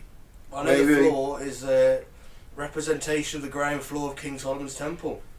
Yeah. Emblematic of human life, checkered with good and evil. So, the choice comes again. You got a choice to do good or a choice to do evil. Symbol of duality. And you have to avoid stepping on the white tiles. Bad luck for 7 years. There's a lot of bad luck on that floor. I thought it was step on a crack and you break your back. He meets Morpheus in this place where there's lots of coloured tiles. And Morpheus is not exactly inconspicuous for a wanted man, is he? No, he's got a very distinct look. You know, the whole leather trench coat, little round glasses. Now, here's a He question. looks like Lawrence Fishburne. He looks a bit like Lawrence Fishburne in a leather trench coat and little round glasses. Here's a question. He's a big chap. Morpheus is a cool dude, right? Yeah. And I'm not going to doubt his wisdom and his experience and his knowledge of the kung fu's. How the fuck do those glasses stay on his face? Does he apply a small bit of tape every morning as part of his routine? A little bit of blue tack? What do you think? Glue? Has he glued them? Has he glued them to the bridge of his nose? Maybe they just like clip on like a swimming. You know them swimming things used to get me. And he constantly breathes through his mouth as a result. Well, that could be it's just a thought. I know there's a lot of philosophy going on in this movie, but also magic fucking glasses. Yeah, it's true. And if this was set in the same world as They Live, they could be They Live glasses. Yeah, Hoffman lenses. That's the one. So yes, he meets Mr. Morpheus. We get another Alice in Wonderland reference. I suppose you feel like you're. Well, not I suppose you feel like you're tumbling down the rabbit hole, mate. Down the fucking rabbit hole. He does. And so he says, "What's the Matrix? Well, you want to know what the Matrix is? I'll tell you what the Matrix is." But I've actually got his quote. It's really good. Go on, so I'll read it. Something's wrong with the world. You don't know what it is, but it's there, like a splinter in your mind, driving you mad. The Matrix is everywhere. It is all around us. Even now, in this very room, you can see it when you look out your window, when you turn on your TV. You can feel it when you're at work, when you go to church, when you pay your taxes. It is the world that has been pulled over your eyes to blind you from the truth. there you go. Which is kind of the world we live in now with fake news and. That's why we, you guys play Championship Manager. I play Grand Theft Auto. We just hide from the awful drone of horrificness that just goes on in the background. I'm glad you mentioned Championship Manager, Gaz, because I've just reclaimed the Prem title after 3 years and won the Champions League and the League Cup in a season. Quite chuffed. Thank you. I lost the FA Cup final to him, but I beat him in the Champions League final, so it was alright. Sorry, mate. Yeah, they won one this year. FA Cup. Yeah. Well, But, I just felt like mentioning that. fair play. Cheers, man. No, it's good. That's an achievement. You should be proud of yourself. It's a virtual achievement in a virtual world. Doesn't matter. But Doesn't matter. it's still. I may be 63 in the in-game universe, but it doesn't matter. What a life you've lived. I know. Oh all those Fantastic. games. Yeah. So yeah, well done. So we get Neo's. We go back to Neo's choice now. Yeah. Yeah, choice. Yeah. You take the blue pill or the red pill. The blue pill, you wake up at home. Mm. You'll think, oh, this was a bad dream. And you carry on with your life. Or you do the red pill. Right now, I would be crushing the blue pill and snorting the fuck out of it before he'd even finished his fucking. I'd just be like, yeah, good, nice to meet you, Morphy. Wake up at home. But sorry, I cut you off. So the red pill, though, what does he say? You find out the truth. And this is now a cultural thing, you know, it's called red pilling. Oh, right. Hashtag red pilling. That's where you, and they use it as a verb or an adjective, one or the other. Oh, I red pilled that guy or girl. It's basically dropping information and opening someone's mind up, like boom, red pilling them with a dump of info. So, Yeah, there's a Facebook page I follow called Red Pill Philosophy. There you go. So that's what happens every time you listen to an episode. Oh, I got one here, dude. Every time you listen to an episode of Cutting Through the Bull in the Post-Truth Apocalypse, you get red pilled like a son of a bitch. Kind of. And he says to him, all I'm offering is the truth, nothing more. Well, that's a lie. Well, you know, he's offering a life of hardship on only cold ship. The truth, nothing more. Yeah, a fucking... I think that's understatement of the fucking It century. is really, isn't it? Because to be honest, it doesn't explain what's going to happen you're to going him. to wake up with cables in your fucking skull, in goop. Well, this is where it comes to. He wakes up in his cocoon, in his gel cocoon. It's quite a really It's quite a shocking dystopian, image, shocking. yeah. Are scene, you aware of the artist H.R. Geiger? Yes. He designed the aliens. I had like a book of his art from a young age. I just love the visuals. He draws some amazing fucked up bio sort Very of tech. sexual, isn't it? Yeah, a lot of it's sexual, and it's all kind of bio, like living machines and stuff. And anyway, this world, the imagery of this scene reminds me of that a lot.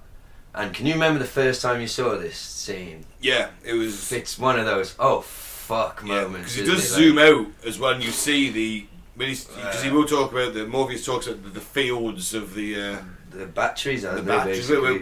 We are batteries for machines to use.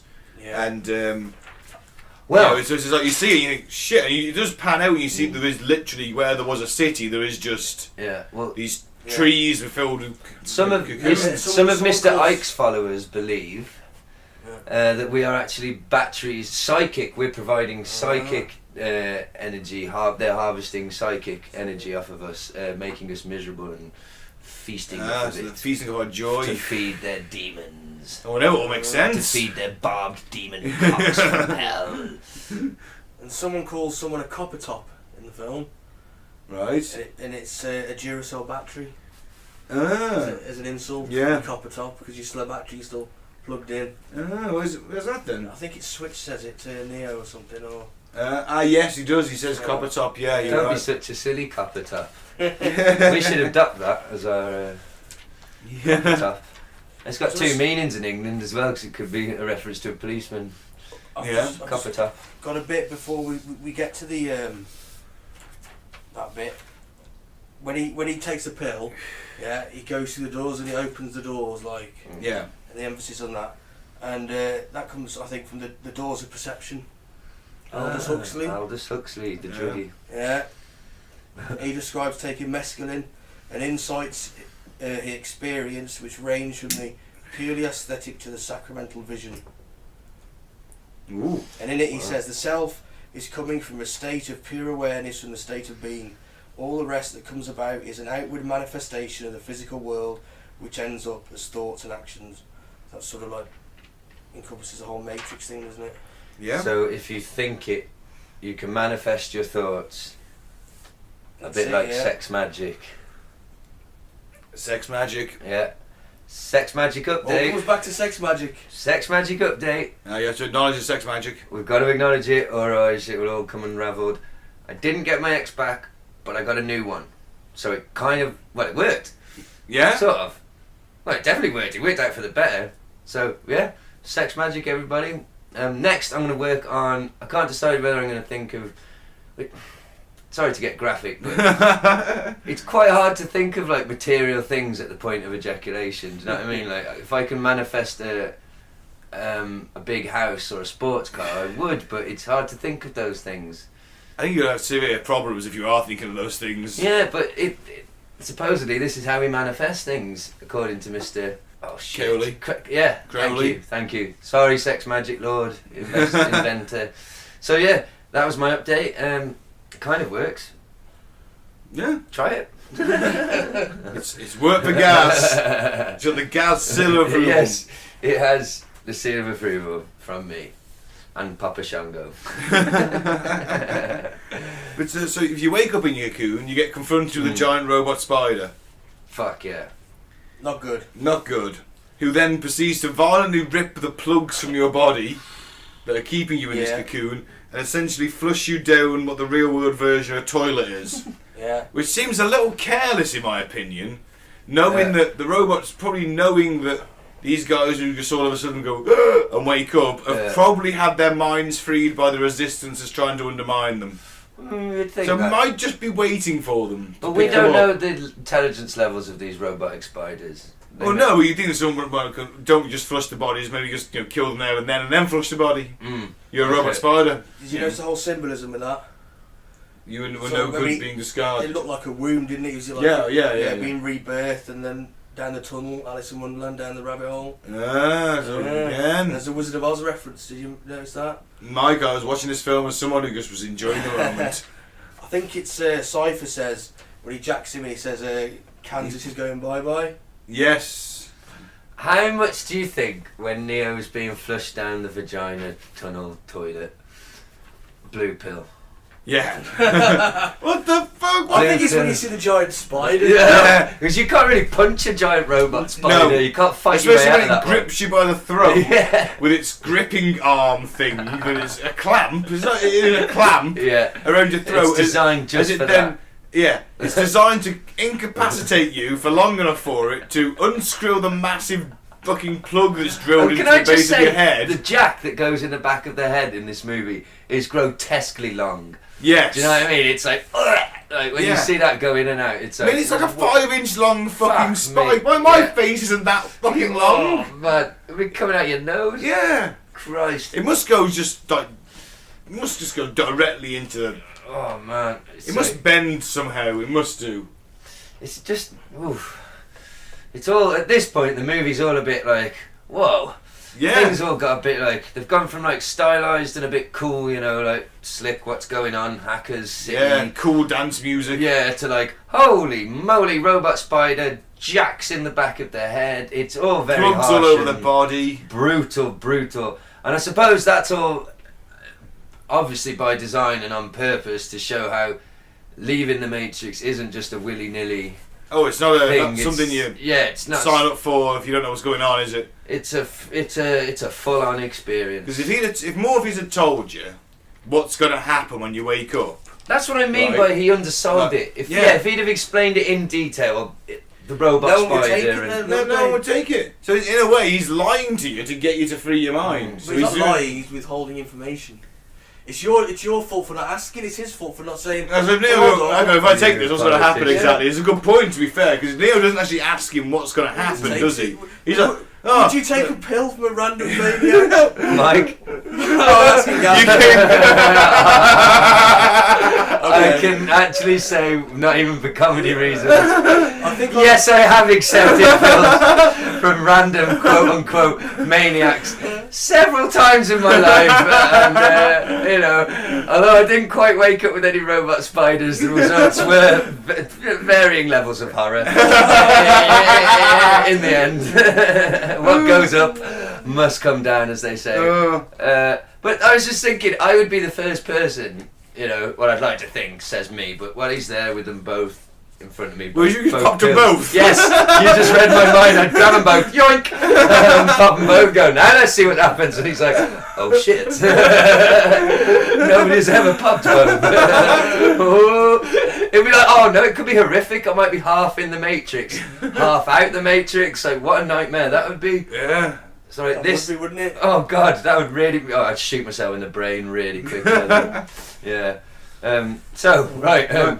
He's Where are we? patched up now. He gets patched up because he's been forcibly removed from the Matrix, and he's he says, "Why do my eyes hurt?" Because he never used them. Because you never used them before. Which he hasn't. He's been Very saying. true. And that confused me the first time I watched the film. Of course he bloody has. Oh no, wait. I didn't actually notice that bit. Yeah. That's good, yeah. Yeah, it's nice attention. And to he's, detail. Remember that bit where he missed a bit in the mirror, where he goes up his arm?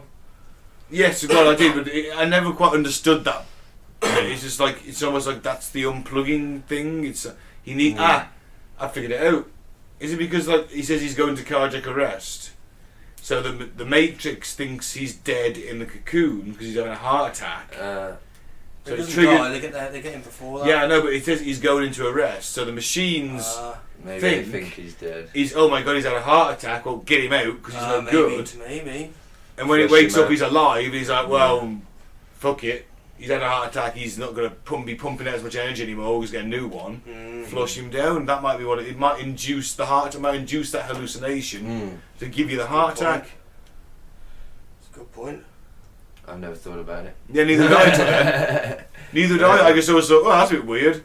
Actually, I don't really like that bit. To be fair, you know. No, did you get the speech? What Morpheus says at that point? Go on. He says, "Have you ever had a dream that you were so sure it was real? Yeah. What if you were unable to wake from that dream? How would you know the difference between the dream world and the real world?" I've had that problem.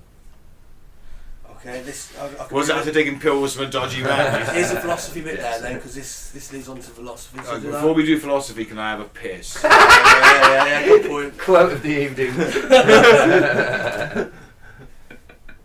Because if I've got to sit through philosophy. Okay, we're back. My bladder is empty, and Mike can talk about philosophy. No one should ever attempt philosophy with a full bladder. That's just crazy True, talk. Okay, so we're talking about Morpheus' speech. What's the difference between the dream world and the real world, yeah? Right. There's a bit of philosophy. There's something called the dream argument, which is the postulation that the act of dreaming The postulation. provides evidence that the senses we trust to distinguish reality from illusion should not be trusted, and therefore any state that is dependent on our senses should be carefully examined and rigorously tested to determine whether it is in fact reality. Yeah, man. Dreams are fucking weird.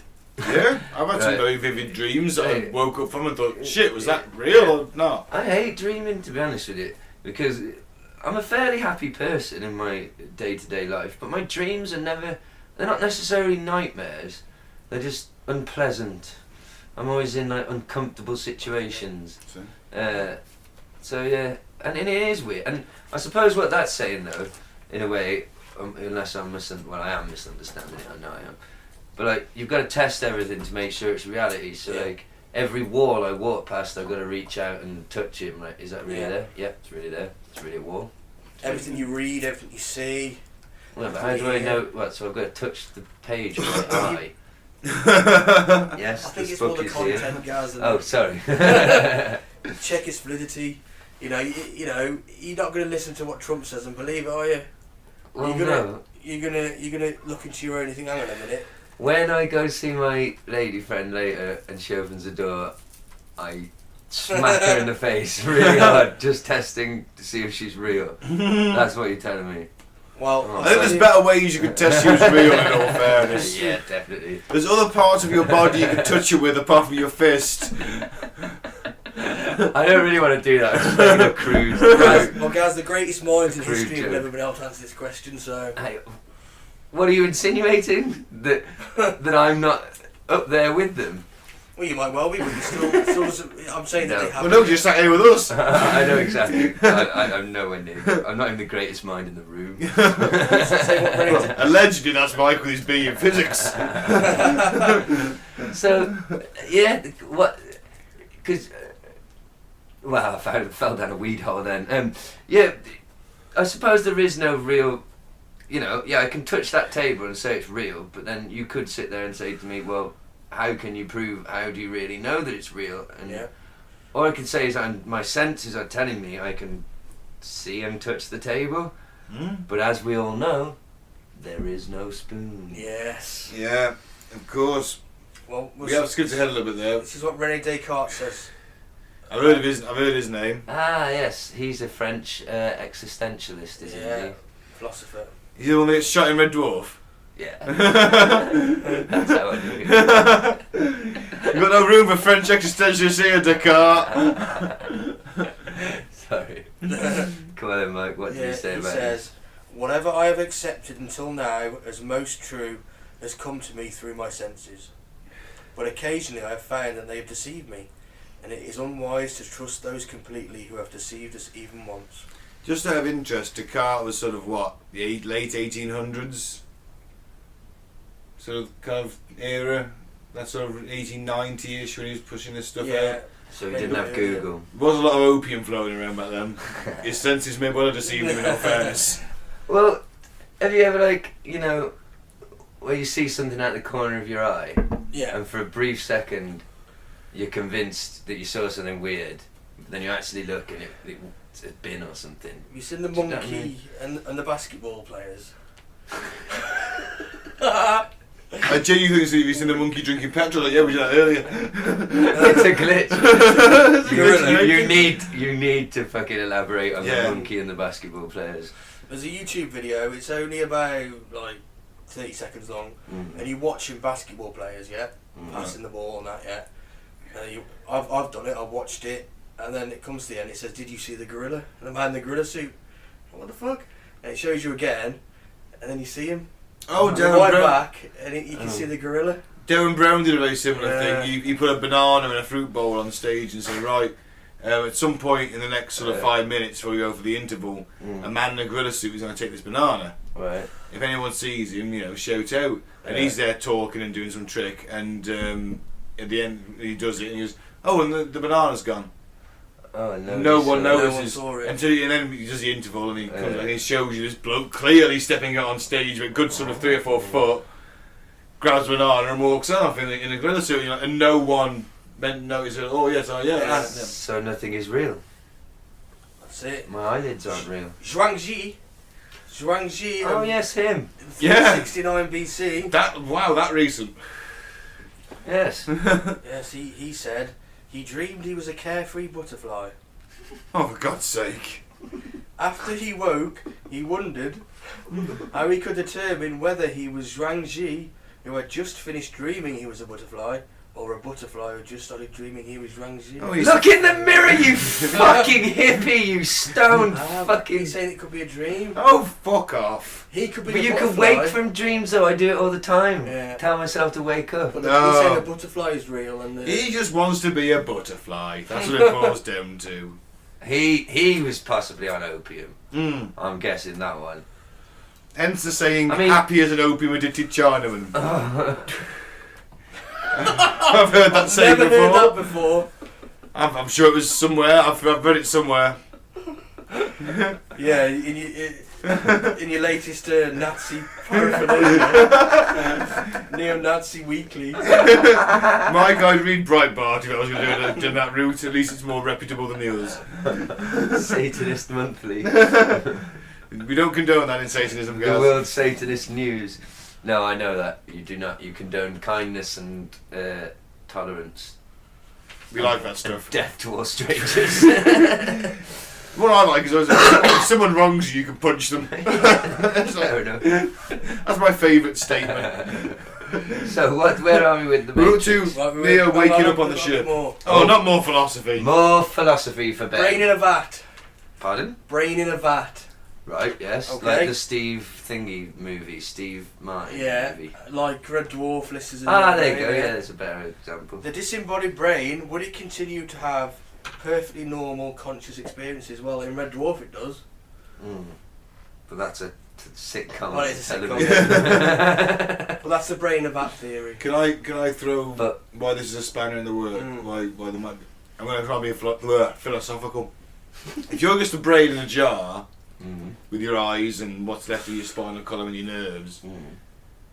I still think you'd experience the senses because in the same way the phantom limb thing. Yeah, but all I your think you nerve- feel the body there. Where are all your nerve endings? I think I still think you feel the body. It's like the same way that amputees, if you get your arm cut off, you I'm feel aware your, of your that. hand itching. Well, that might not be a bad thing. I think that you would feel as if there's a body around you, because you've never known anything else. I think the brain will just trick you into thinking that what's left of you would just think there's a body around So you. you could feel your erections. Yeah, Awesome. you'd be like, you You can't Nice. see it, but it's huge. Yeah. Trust me. Okay, I've got one more. Go back to Plato. Allegory of the cave. Anyone ever you hear of that, Gaz? The cave allegory. Yeah. I'm aware of caves and allegories, but possibly not this one. Okay, basically it's these prisoners. They're chained up, Ah, yeah. and there's a fire burning in front of them. Mm. I think this is a porn I watched the other day. They weren't Jewish prisoners, were they? No! Nazi. Oh no! I'm joking. So they're in a cave, slaves. They're in a cave. Slaves in a cave. Slaves in the cave. Yeah, that was oh shit! Slaves in a cave. They seem to enjoy it. I certainly did.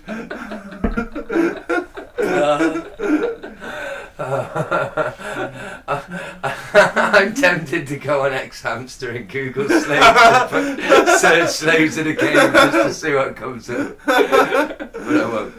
Never type in Minotaur sex.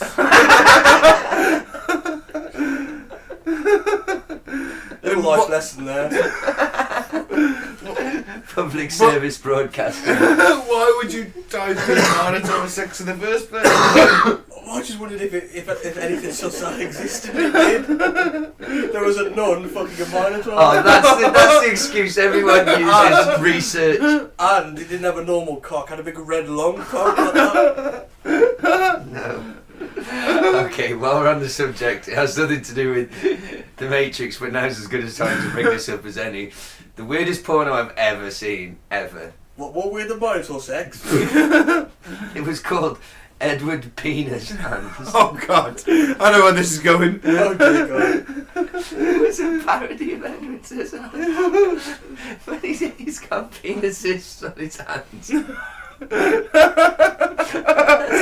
How did that not win the Oscar? And they It's a ring system, Mike. and they ejaculate. It's so gross. What, you mean every single penis? Oh no, there's just one big right. penis on each hand. And he's dressed like him, and he acts like Edward Scissorhands and yeah. What kind of mad scientist gives his robot son penis hat? Was he a robot? Was he a robot? I don't know, I've never actually watched it all the way through, to be honest. Either way, why would you? I've seen more of Edward Penis Hands than I have Edward Scissorhands. Oh no. What does that say about me? Oh dear. Oh god. Should we Okay, get back back to to snakes in the a cave. All right. Oh, yeah, snakes in a cave. Snakes in a cave. Gotta get these motherfucking snakes in this These motherfucking cave. Sorry. We're getting in the way of Sorry. Mike's philosophical Sorry. idea. But this is gonna happen. This is the thought experiment. Slaves in a cave, Ben. Yeah. Come on, Okay. play along at home. Come on. Okay, Pay prisoners attention. chained up. Yeah, Yeah. there's a fire.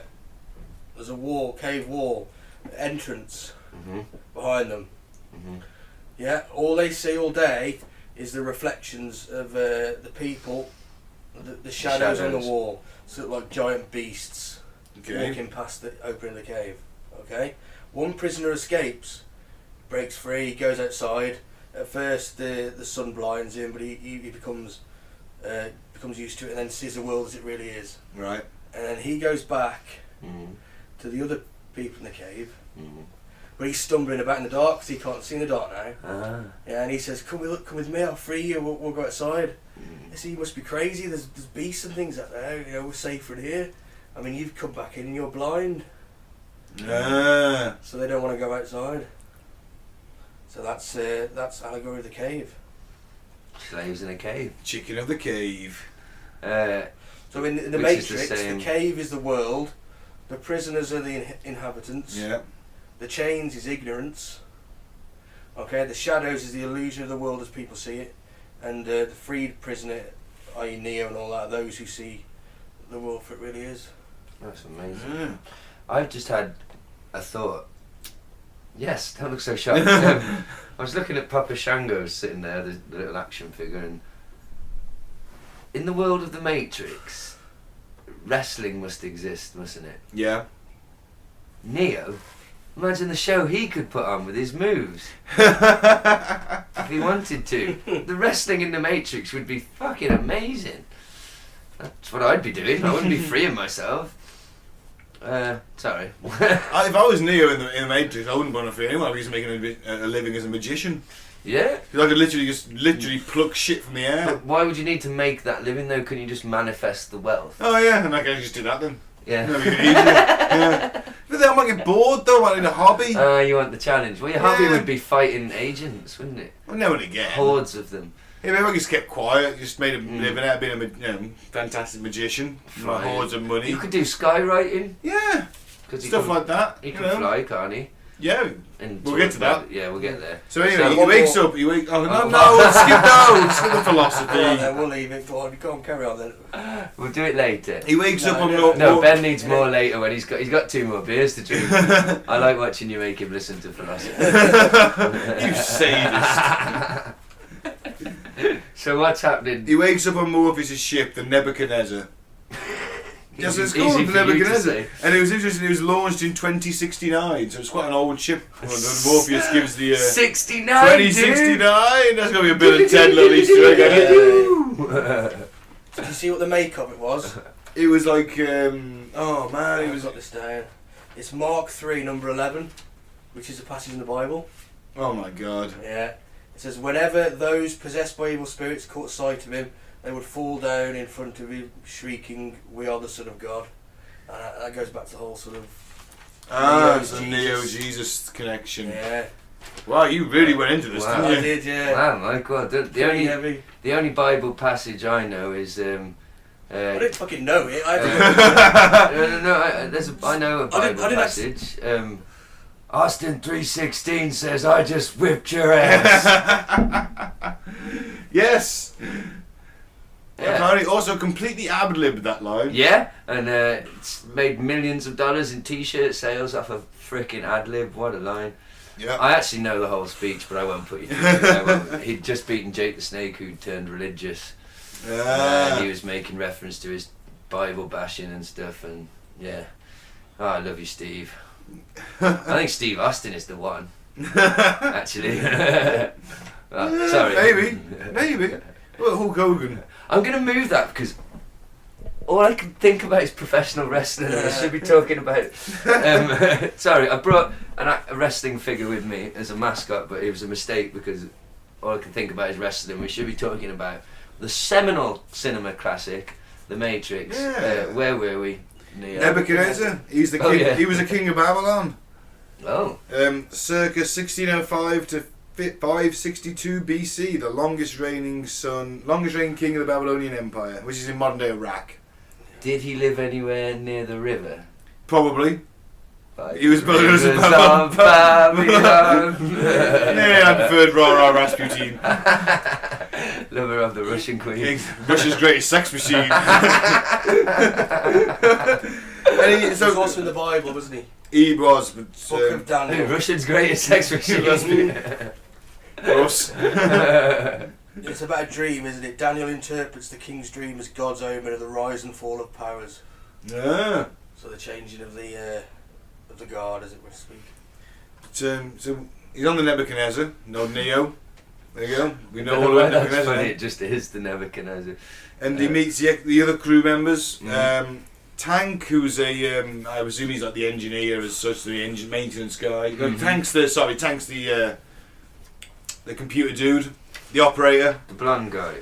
No, the younger black dude. Okay, yeah. Dozer is his older brother. He's the one that makes the. Mm. I assume he's like the engineer. Mm.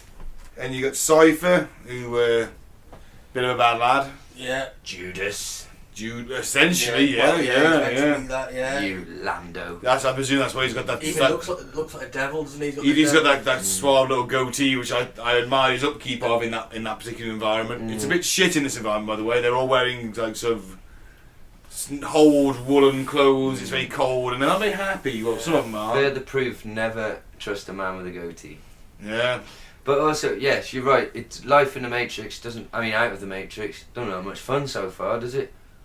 Looks a bit shit. Not really. I've got a load of plugs really over me, and I'm wearing a shitty woolen jumper. And you got My eyes Mouse as well. fucking hurt.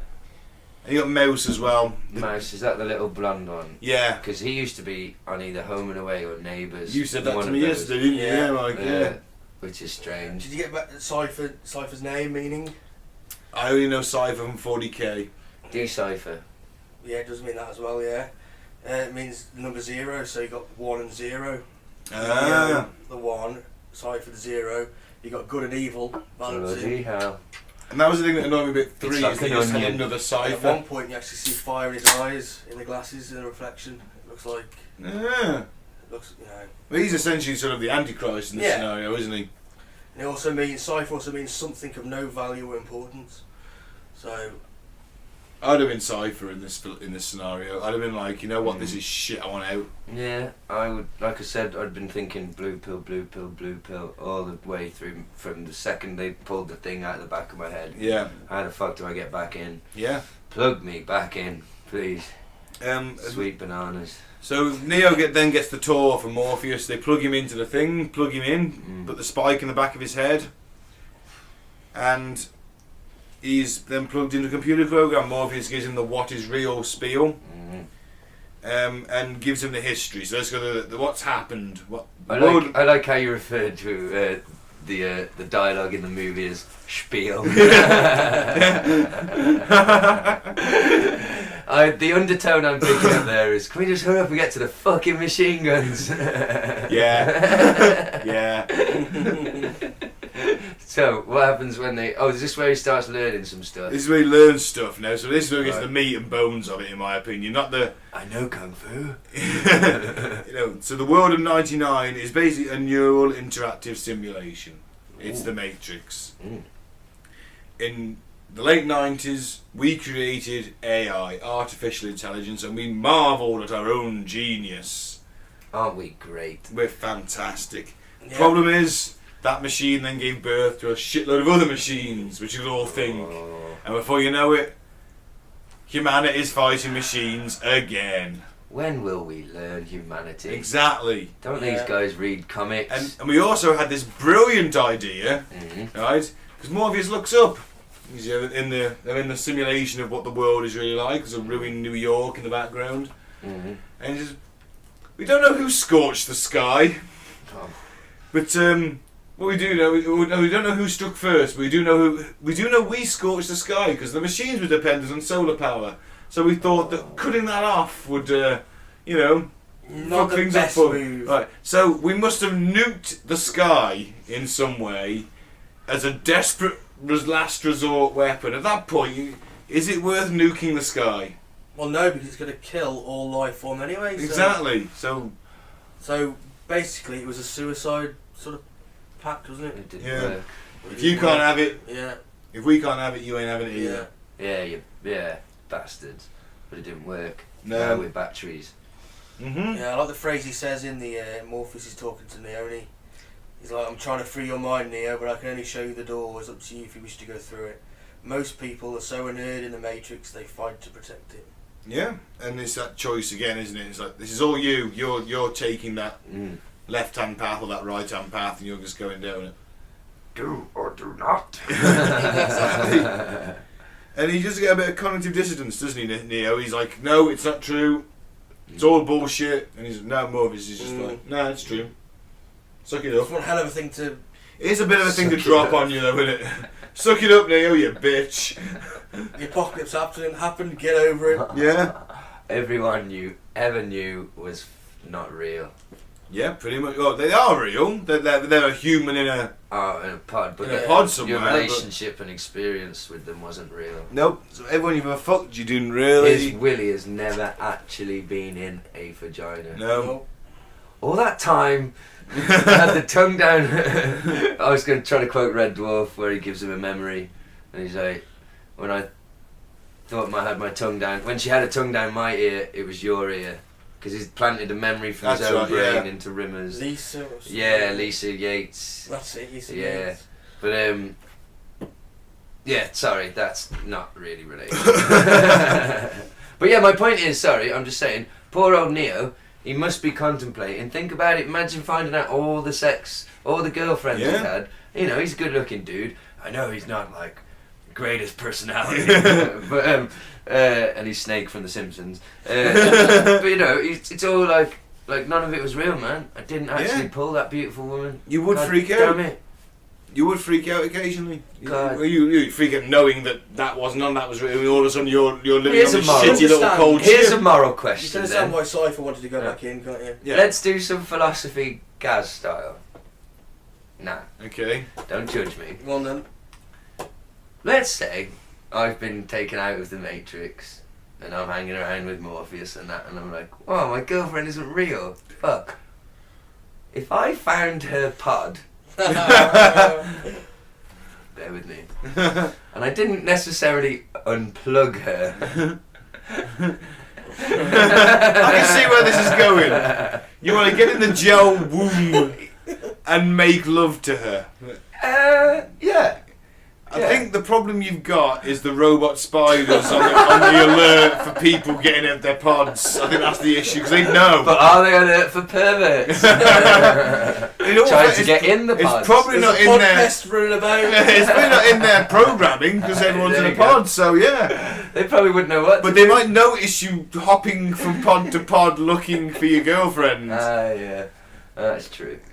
Well, it was just a thought. Because they they scurry up and down, don't Yeah. they? Don't look. I would unplug her and just hope that like the real her fell in love with me as well as the fake You'd Matrix kill her. version. Kill her, wouldn't you? Oh shit! Just to yeah. download her mind as well. So I'm being kind by shagging her plugged in body, not By her weird, not weird and comatose- creepy. A comatose body, yes. Or you could just get Morpheus to unplug her and then have normal sex with her when she gets. That's what I mean. So help Morpheus. But then what if unplugged her and she was like, ooh, I don't like you.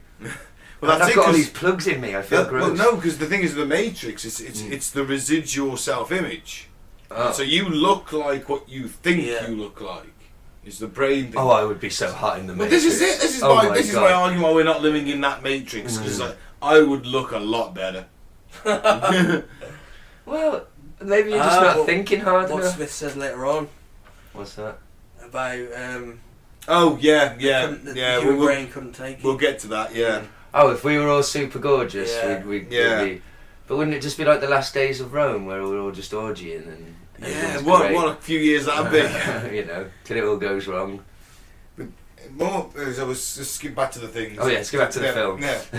So Morpheus then tells Neo that there was at the very start there's a man born inside the Matrix who could change the Matrix and shape it as he saw fit, and he's the one that freed the first minds.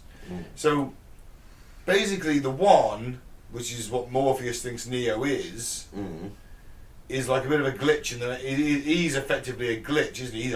He's almost the virus in the system, because he's the one that can. He's Imagine the remainder being- in the equation, isn't he? Yeah. Imagine being that guy who works that out, like, holy shit, I can affect reality with my mind. And then, but how did he get unplugged though? Well, he wouldn't, would he? He'd just be within the Matrix, and then he would be the one that gives him the fucking blue pill or the red pill. Because Surely, He does that at the end. I was thinking, how did He's calling someone on the phone, isn't he? That's it. Yeah, we'll obviously we'll move he... to And that. can they, in theory, do this? Sorry, I'm tangenting, but in theory, or are they in sort of sleep paralysis, I suppose? Can you, if you're in the Matrix, can you do this? Grab the back of your head and pull, and then in the real world, you've actually grabbed and pulled out there.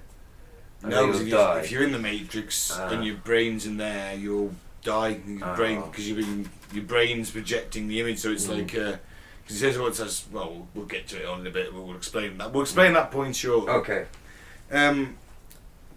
So as long as the Matrix exists, the human race can't be free. But let's face it, we have to do a lot of fucking rebuilding, because there's giant fucking towers everywhere with pods of humans stuck to it.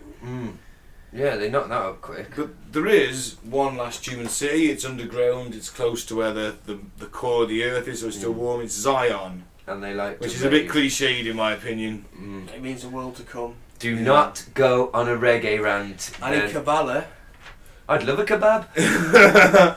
Sorry. in Kabbalah, which is sort of a branch of Judaism, I think, it is a spiritual point from which reality emerges. So everything in this film is fucking coded. Do you know what I mean? Even they pick the names. Even Morpheus, we didn't go through his name, did we? He's the god of dreams, isn't he? So this is explain like why they put so much effort into this first one, and the next two were not as good. Well, it must have been years writing this. Success. They did this Yeah, for 5 years, that's very yeah. true. Yeah, they weren't expecting that success, So- and they were like, "Oh no, make two of them." That We script want was the two. 14th script. There you So a go. lot of fine tuning. Yeah. So then we've got to look at the possibility of the one, because there's been several the ones. Neo was not the first. No, So you'd be looking at so isn't he the sixth? Jesus and Buddha, would they be ones? Yeah. There's people like that. Even the Well, bad no. people. I mean, Well, would you no. have like a Napoleon who was the one? I mean, Hulk Hogan. Hulk Hogan would be one. Yeah. Well, no, because I moved the the one figure is and I'm after, still thinking it's about after 1999. Oh right, so it wouldn't be. It There's wouldn't 6 ones and they're all Neo. good point, because it's That's in the we're- second and because third we are films. in 2169 now, aren't we? Which I should have Yeah. mentioned earlier. Yeah, the year is close to 99. 2199, so we're like 200 years so ahead, aren't we? There are other Neos, there's like 5 more before, but that comes in the later films. Other Neos are available. So now we get to learn. We get some fun stuff now, Yay! and we get to where Neo gets to learn kung fu Yay! by an upload into his Yeah. brain, and he loves that, doesn't he? He loves the old knowledge uploads as Neo, because he goes for 10 straight hours. In fact, Tank said remarks on he's some machine, which is an odd choice of phrasing from a man who's been born in the free city of Zion and raised to be terrified of machines. It's true, actually. Yes, you don't think they'd reference them so lightly. He probably wouldn't be able to bring himself to say the word machine, would he? Like, he would probably have a panic attack.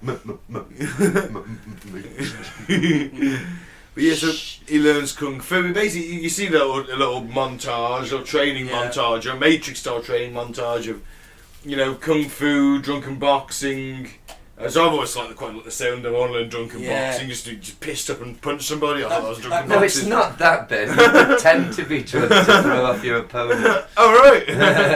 Actually, you were drunk. It I'm comes not from sure. It comes from a film called The Drunken Master. Starring a young Jackie Chan. It's Yes, a fucking well done. classic. I Yeah. love early Jackie And the Chan. guy who did the fight scenes, that was one of his first films, The Drunken Master. I could watch early Hong Kong Jackie Chan. I'm not going to do it now. I've watched so many of them, and they're all subtitled that I could do a really good impression of Chinese people talking. Because for hours of my youth, I'd just be getting high with, and they were always expensive as fuck as well, because they were HMV imports. Yeah. Fucking love all his early stuff. Man, the choreography is intense, and they didn't have as much. They couldn't afford to film it that many times, So Jackie Chan. What a guy. Still going as well. Yeah. Good man.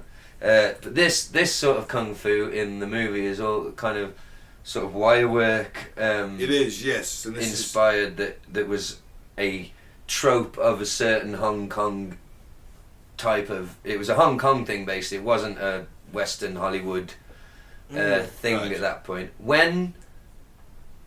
Oh, I wonder what year Crouching Tiger came out, but I don't know, was that a Probably after Chinese-made this, I film? think. Was that a Chinese-made film that just spread? But anyway, my point is, they loved that kind of fight scene and that type of Hong Kong movie, and yeah, they brought it to the West and put it on really cool-looking Western actors, and I remember just thinking, this is so fucking awesome. Yeah, because I mean, when I first saw it. the dojos here are more, Neo Week makes it Morpheus as, what does he say tonight? How are you doing? And Neo's I know kung fu. He says, well, show me. Yeah. And he goes and then into the training program, which is Awesome. cool little wooden dojo. They're in nice little crisp. I forget what the training clothes are called, but your martial arts clothes of the belt. Yeah. Yeah. He's wearing I think it's called a gi. That's it. Yeah, a gi. That's it. And he draws a bit of a crowd this fight because his little mouse comes in. Oh, he's fighting Neo, and they all go and look, and they all acknowledge that Neo is fast. yeah. He's really fast.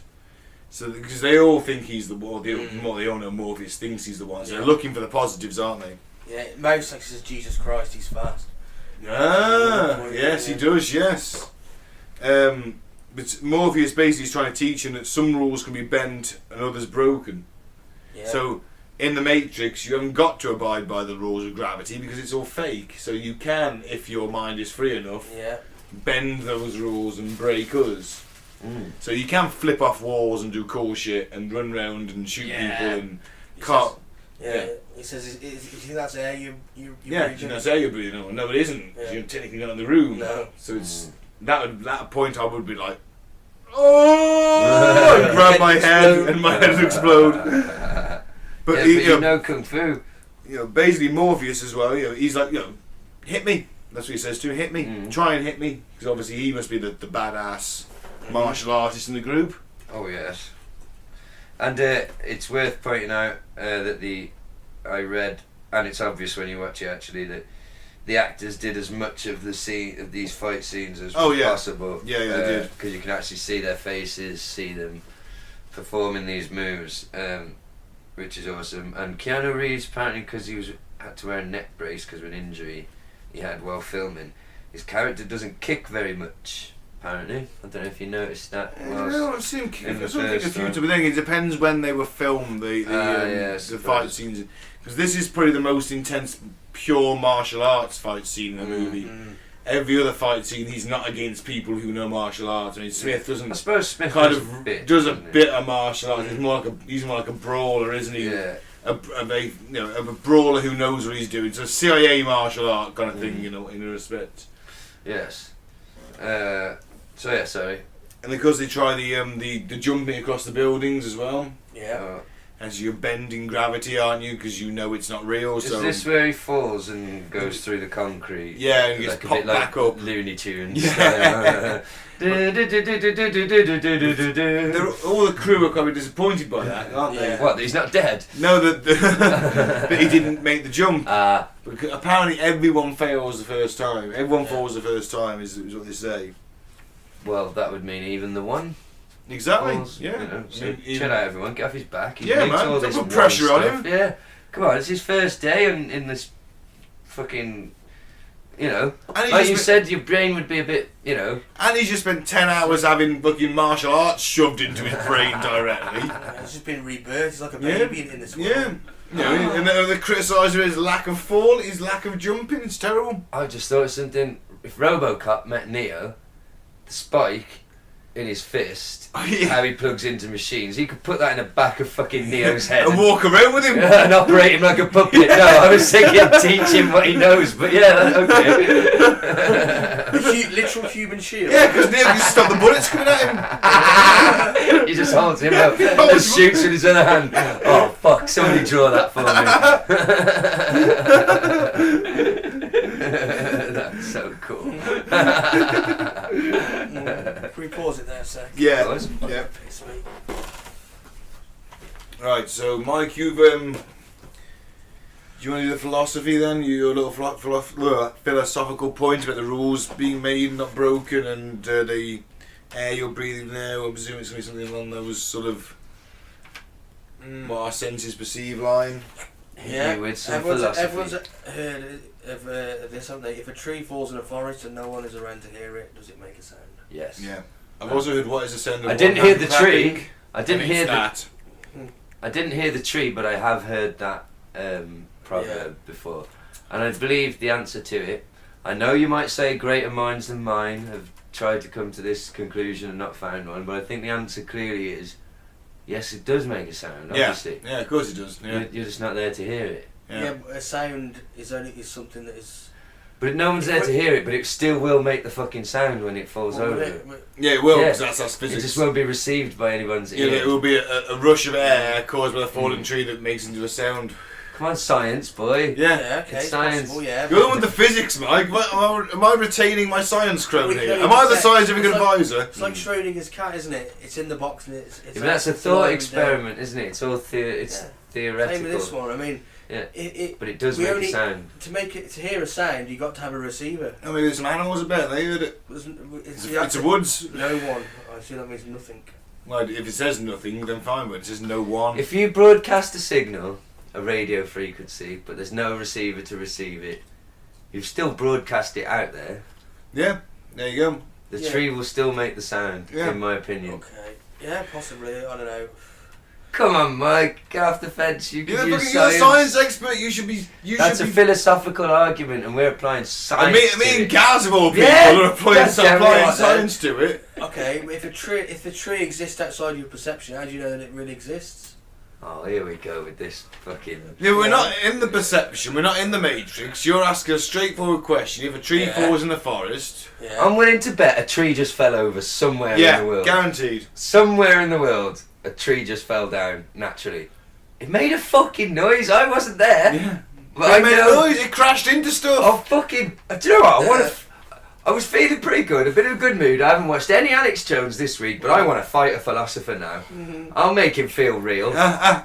Real pain. Yeah. I'll make you feel. predict I'll make, pain. I'll make you feel. I'll make you feel pain. Yeah. As I rhythmically beat his head up the pavement. The trees are making a sound. The trees are making a sound. No more philosophy for Gaz. But I agree. I get what you're saying. I get the argument for it and the thought. You know, if there's no one there to receive it, is it really? But fuck yeah, the tree fell down. It made a sound. Yeah, it did. Okay, well we'll go with that then. I see. We I just solved solved. I just solved philosophy. Yeah. There we go. Right, philosophy's over. So it's through the last bit of the film because should I say this is a two-parter? Yeah. Yeah, Well, we're going to do this We're two parts. doing But it's this quite in two parts. It's a big ass film, and we've there's got a lot to digest. lot to digest. And So we're we're high. at the we're going to pause it at the hour mark, which is where I paused it conveniently when I was making my notes the first night. What happens at the hour mark? Well, basically, you got Neo and Morpheus in the agent training program. They're walking what you assume is the Matrix to begin with. They're in a busy city. People are busting past them. Yeah. The woman in the red dress I makes was her about first to ask, appearance. is this where she comes up? Yeah, the woman in the red dress. It was pretty hot. Do you want to explain this concept? We can fit that in before the end. Because she's significant, isn't she? What does she I just mean? thought she was the computer simulation that Mouse was shagging. Yeah. Oh, is that constantly, what it I don't think is? there's much more to that really. Oh. It's the whole gorilla thing again. I just it's remember like- him saying she's perfect or something, doesn't Yeah, he? I He created made her her. just a shagger. Now he's a guy I'd probably get on with. Morpheus says, "You listen to me, or you watch the woman in the red dress." That's right. And he goes, look again. Yeah. Mm. And he turns around and there's Smith effectively Yeah. pointing the gun at his head.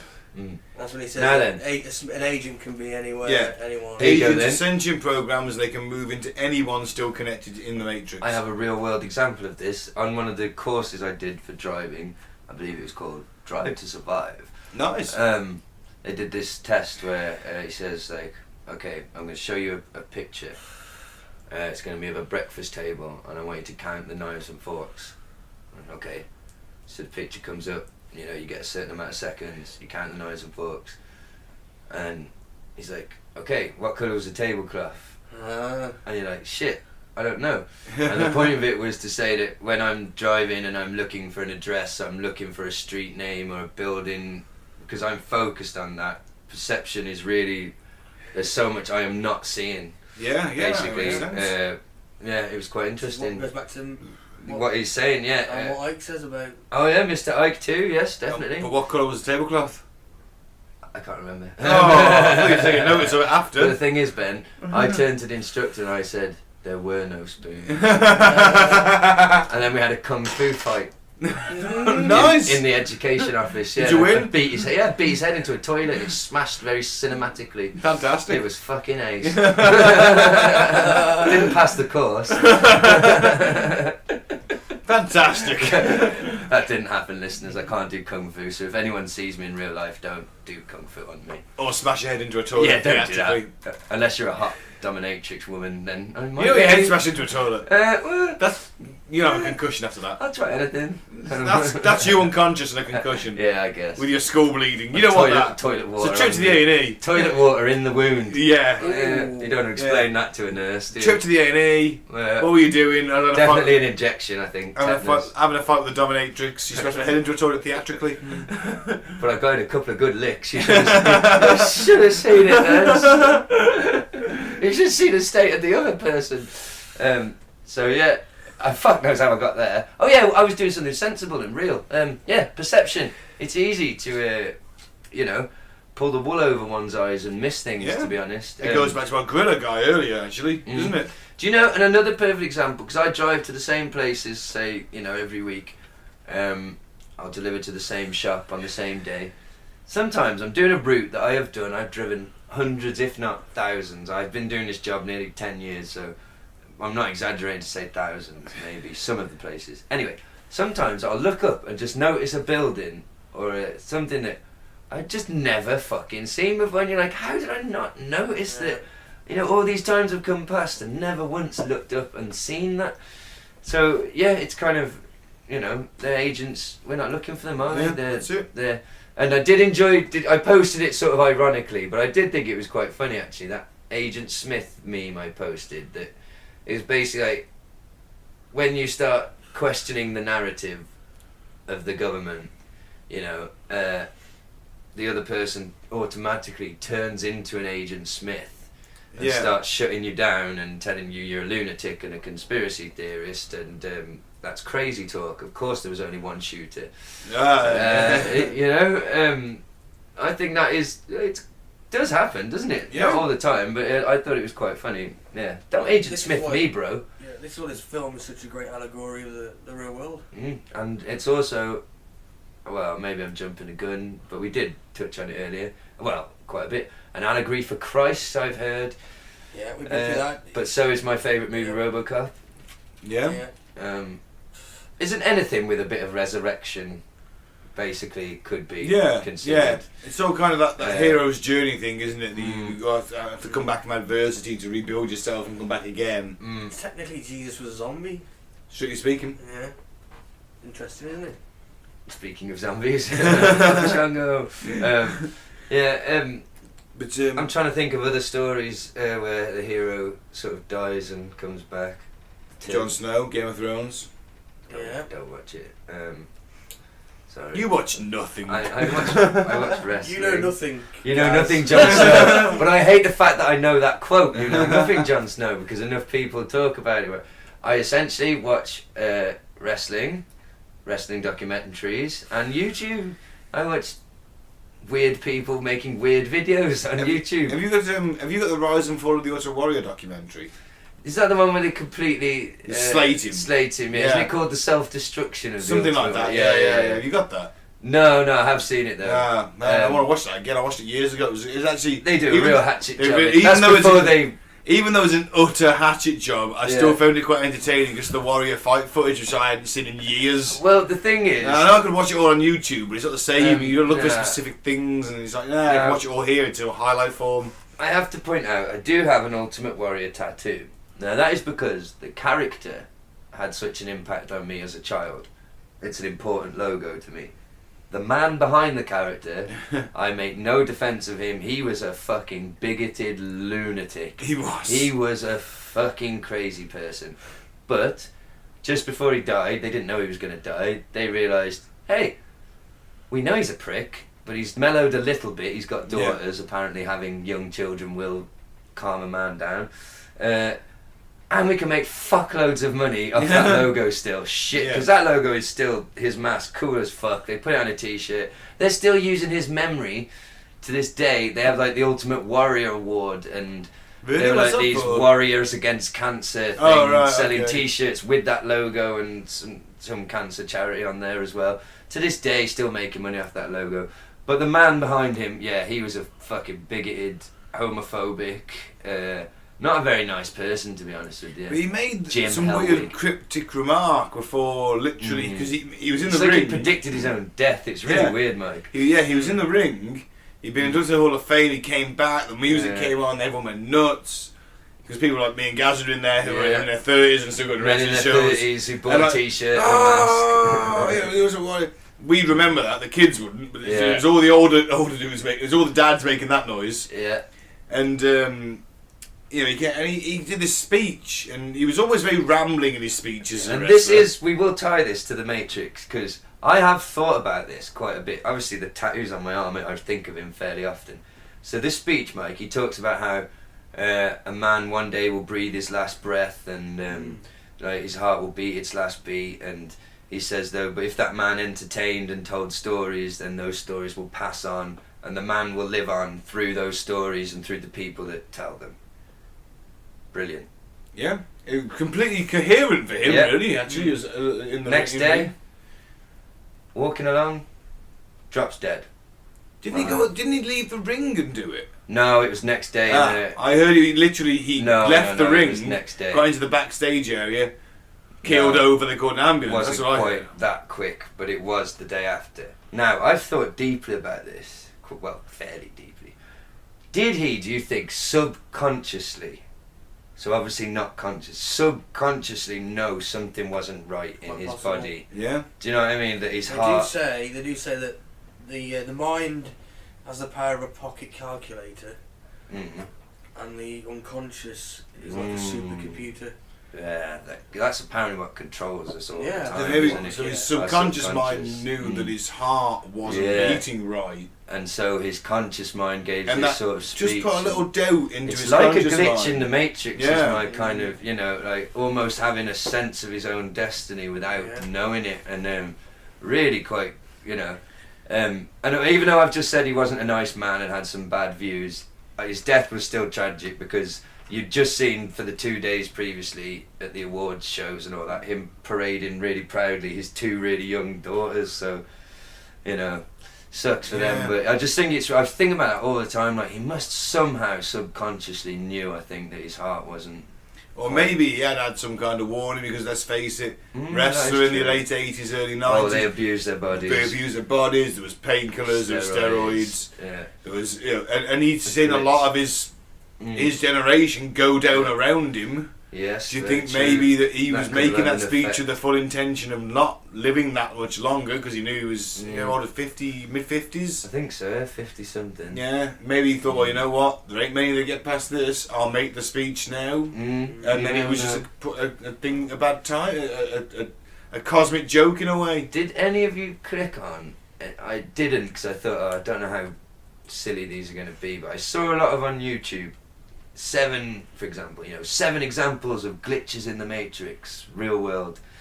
Did you click on it? No, I just watched the film and made the notes of a man who enjoys shit blowing up. Because, there are people, I don't know if we should want to really get into this, how much you want to get into it, but there are people like Mr. Ike who do think, maybe not that in the real world we're in pods, but that we are living in a fucking constructed sort of mental prison. Yeah, how much credence do you put on that? A lot. Me too. I think a lot, because society and culture is everything. You look at North Korea, what is the one thing you think, how do them people believe the shit that they believe? Yeah, I mean, they have some really daft stuff they have to believe. I mean, and the whole stuff with the Great Leader. The Great Leader, and 18 holes in one, he invented television, he's responsible for thunder and lightning. And he doesn't shit, and you think and they have to go to his tomb one day a year. They get a Kim Jong-un doesn't take a shit because his body is he's so perfect. His body just sort of uses up everything. Oh. But do you know that they do have a day? They get issued a day a year. Every town gets a day a year. They go to the tomb. They're shipped there by bus. They have to go through, and when they get to his Lenin style thing, he's preserved, open casket kind of thing, they have to cry. Oh yeah, and if you don't cry enough, if you don't cry, no, you take it out and you go back through again, and you have to cry. If you take it out. Stalinist Russia, with the last man clapping, they literally took the last person clapping away and killed him. Fucking hell. Which is why when you see Stalin speeches, one day they're all straight up. It's the fastest reaction you'll ever see. They're clapping till they got bloody stumps. Yeah. Literally, oh yeah. One person just falls down and drag him out and shoots him in the head. Your hands gave way, you're out. Get out of it. I mean it's... So you think about North Korea, when we look at North Korea. Yeah, go on. Now imagine an alien species looking at the Western culture, which is meant to be the best culture, Allegedly. Allegedly. I didn't think we had to say allegedly this episode, you know. Oh, don't be so British, boys. We fucking rule! Keep on rocking in the free world! Do you remember that article I showed you last night of that white British patriot who was getting hassled for his tattoo? Boy, what's his tattoo say? I showed you last night. He's arguing stick off the doctors and people are giving me. I'm a white British patriot and I'm just getting stick. And he's got this really shit swastika. Oh, it's so shit that the fucking things are pointing the wrong. The little point bits at the end of the arms are pointing the wrong way. So it's the peace and he's sign wearing. from He's got it on his Buddhism. upper arm. Oh. So he's wearing a vest to draw attention to it, and then he's moaning that he's getting shit about. You know, oh. I bet he's unemployed. Hey? He's unemployed. I don't know. I couldn't find the original post. That was what pissed me off. The name was blacked out. It was just a picture. But, so What was North the Korea. question again? So Yeah. North Korea, hang on. Yeah. So Sorry, yeah. we're saying like, are we in a mental prison Yeah. like the Matrix? So North Korea though, one day though, one of those crying old ladies is going to realise that she can bend reality with her will and start kicking the fuck out of people. Or not even kicking the fuck out of people, she'll just Rosa Parks it. You know, the lady who refused to, Yeah. the lady on the bus. Somebody, you know, one day is going to be the one who stands up with a machine gun. Fight the power. But yeah, so are we... Yeah, I mean, so an alien race would look at ours. Mm. So this alien race is total peaceful. There's no violence in their society. Nothing. Everybody's got the best health. Space hippies. Yeah. Yeah. Mm. They've reached sort of perfection. They would look on us and think, you know, we are so fucking controlled. And do you know what I mean? So the Palladians showed up, Start having They'd love sex with us. wouldn't they? Bagsy Well, they'd first. be like, well, look, those unevolved bastards down The there. Palladians are meant to be the good guys. That's what I mean, yeah. They say, go, look at those Yeah. unevolved fuckers down there. Yeah. And then let's have a space orgy. Yeah. Yeah, but we know how to throw a party. There's a TV show I have seen, Shameless. Oh. Yeah. That got dull towards the end. Yeah, it did lose its shine, but Yeah. and Well, it's shame. So it's like My thing is, like, I straight up. I am in a Right. culture prison. and a society, yeah. So everything you do is based on the culture and society you live in, because that has been your input, hasn't it? It's like you, Yeah. So when we blame people and admonish their opinion for reading the Daily Mail or the Sun and being a twat or a bigot or we can see the strings of we control can there. see where that's their opinions have been formed from. Yeah. Whereas we would consider ourselves freed because we Yeah. don't believe what those people are telling No. us. We know that they are the puppet masters, Yeah. and so we run them down in a way. You're a fucking idiot, you believe that Robot shit. spiders. Well, I don't, but some people do. I do tend to call someone an idiot with the Daily Mail. No, You I fucking never idiot. Daily attack. fucking Mail. You give I me never Stop attack, I arguing never attack the with people. person. I can't help it. Never attack the person because you've got to separate the person from the ideas because you'll never win otherwise. And here you go, Ben. If you want, we'll end it on a bit of a hippie high note. Blowing out somebody else's candle doesn't make yours burn any Yeah. brighter. Oh, fuck it. I'll stick that candle at that fucking Daily Mail living ass is what I'll do. On that note, On that note, actually- join us for Matrix Part 2, Yeah. where we find out that it's not also peachy in the real world on the Nebuchadnezzar. No, it's not. You might be sick. You might be.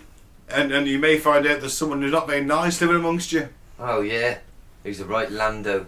Yeah. He's a right Calrissian. So join us for that. I've Yes. been Ben. Stay classy. I've been Gaz, free Biff Tannen. I've been Mike. Peace out.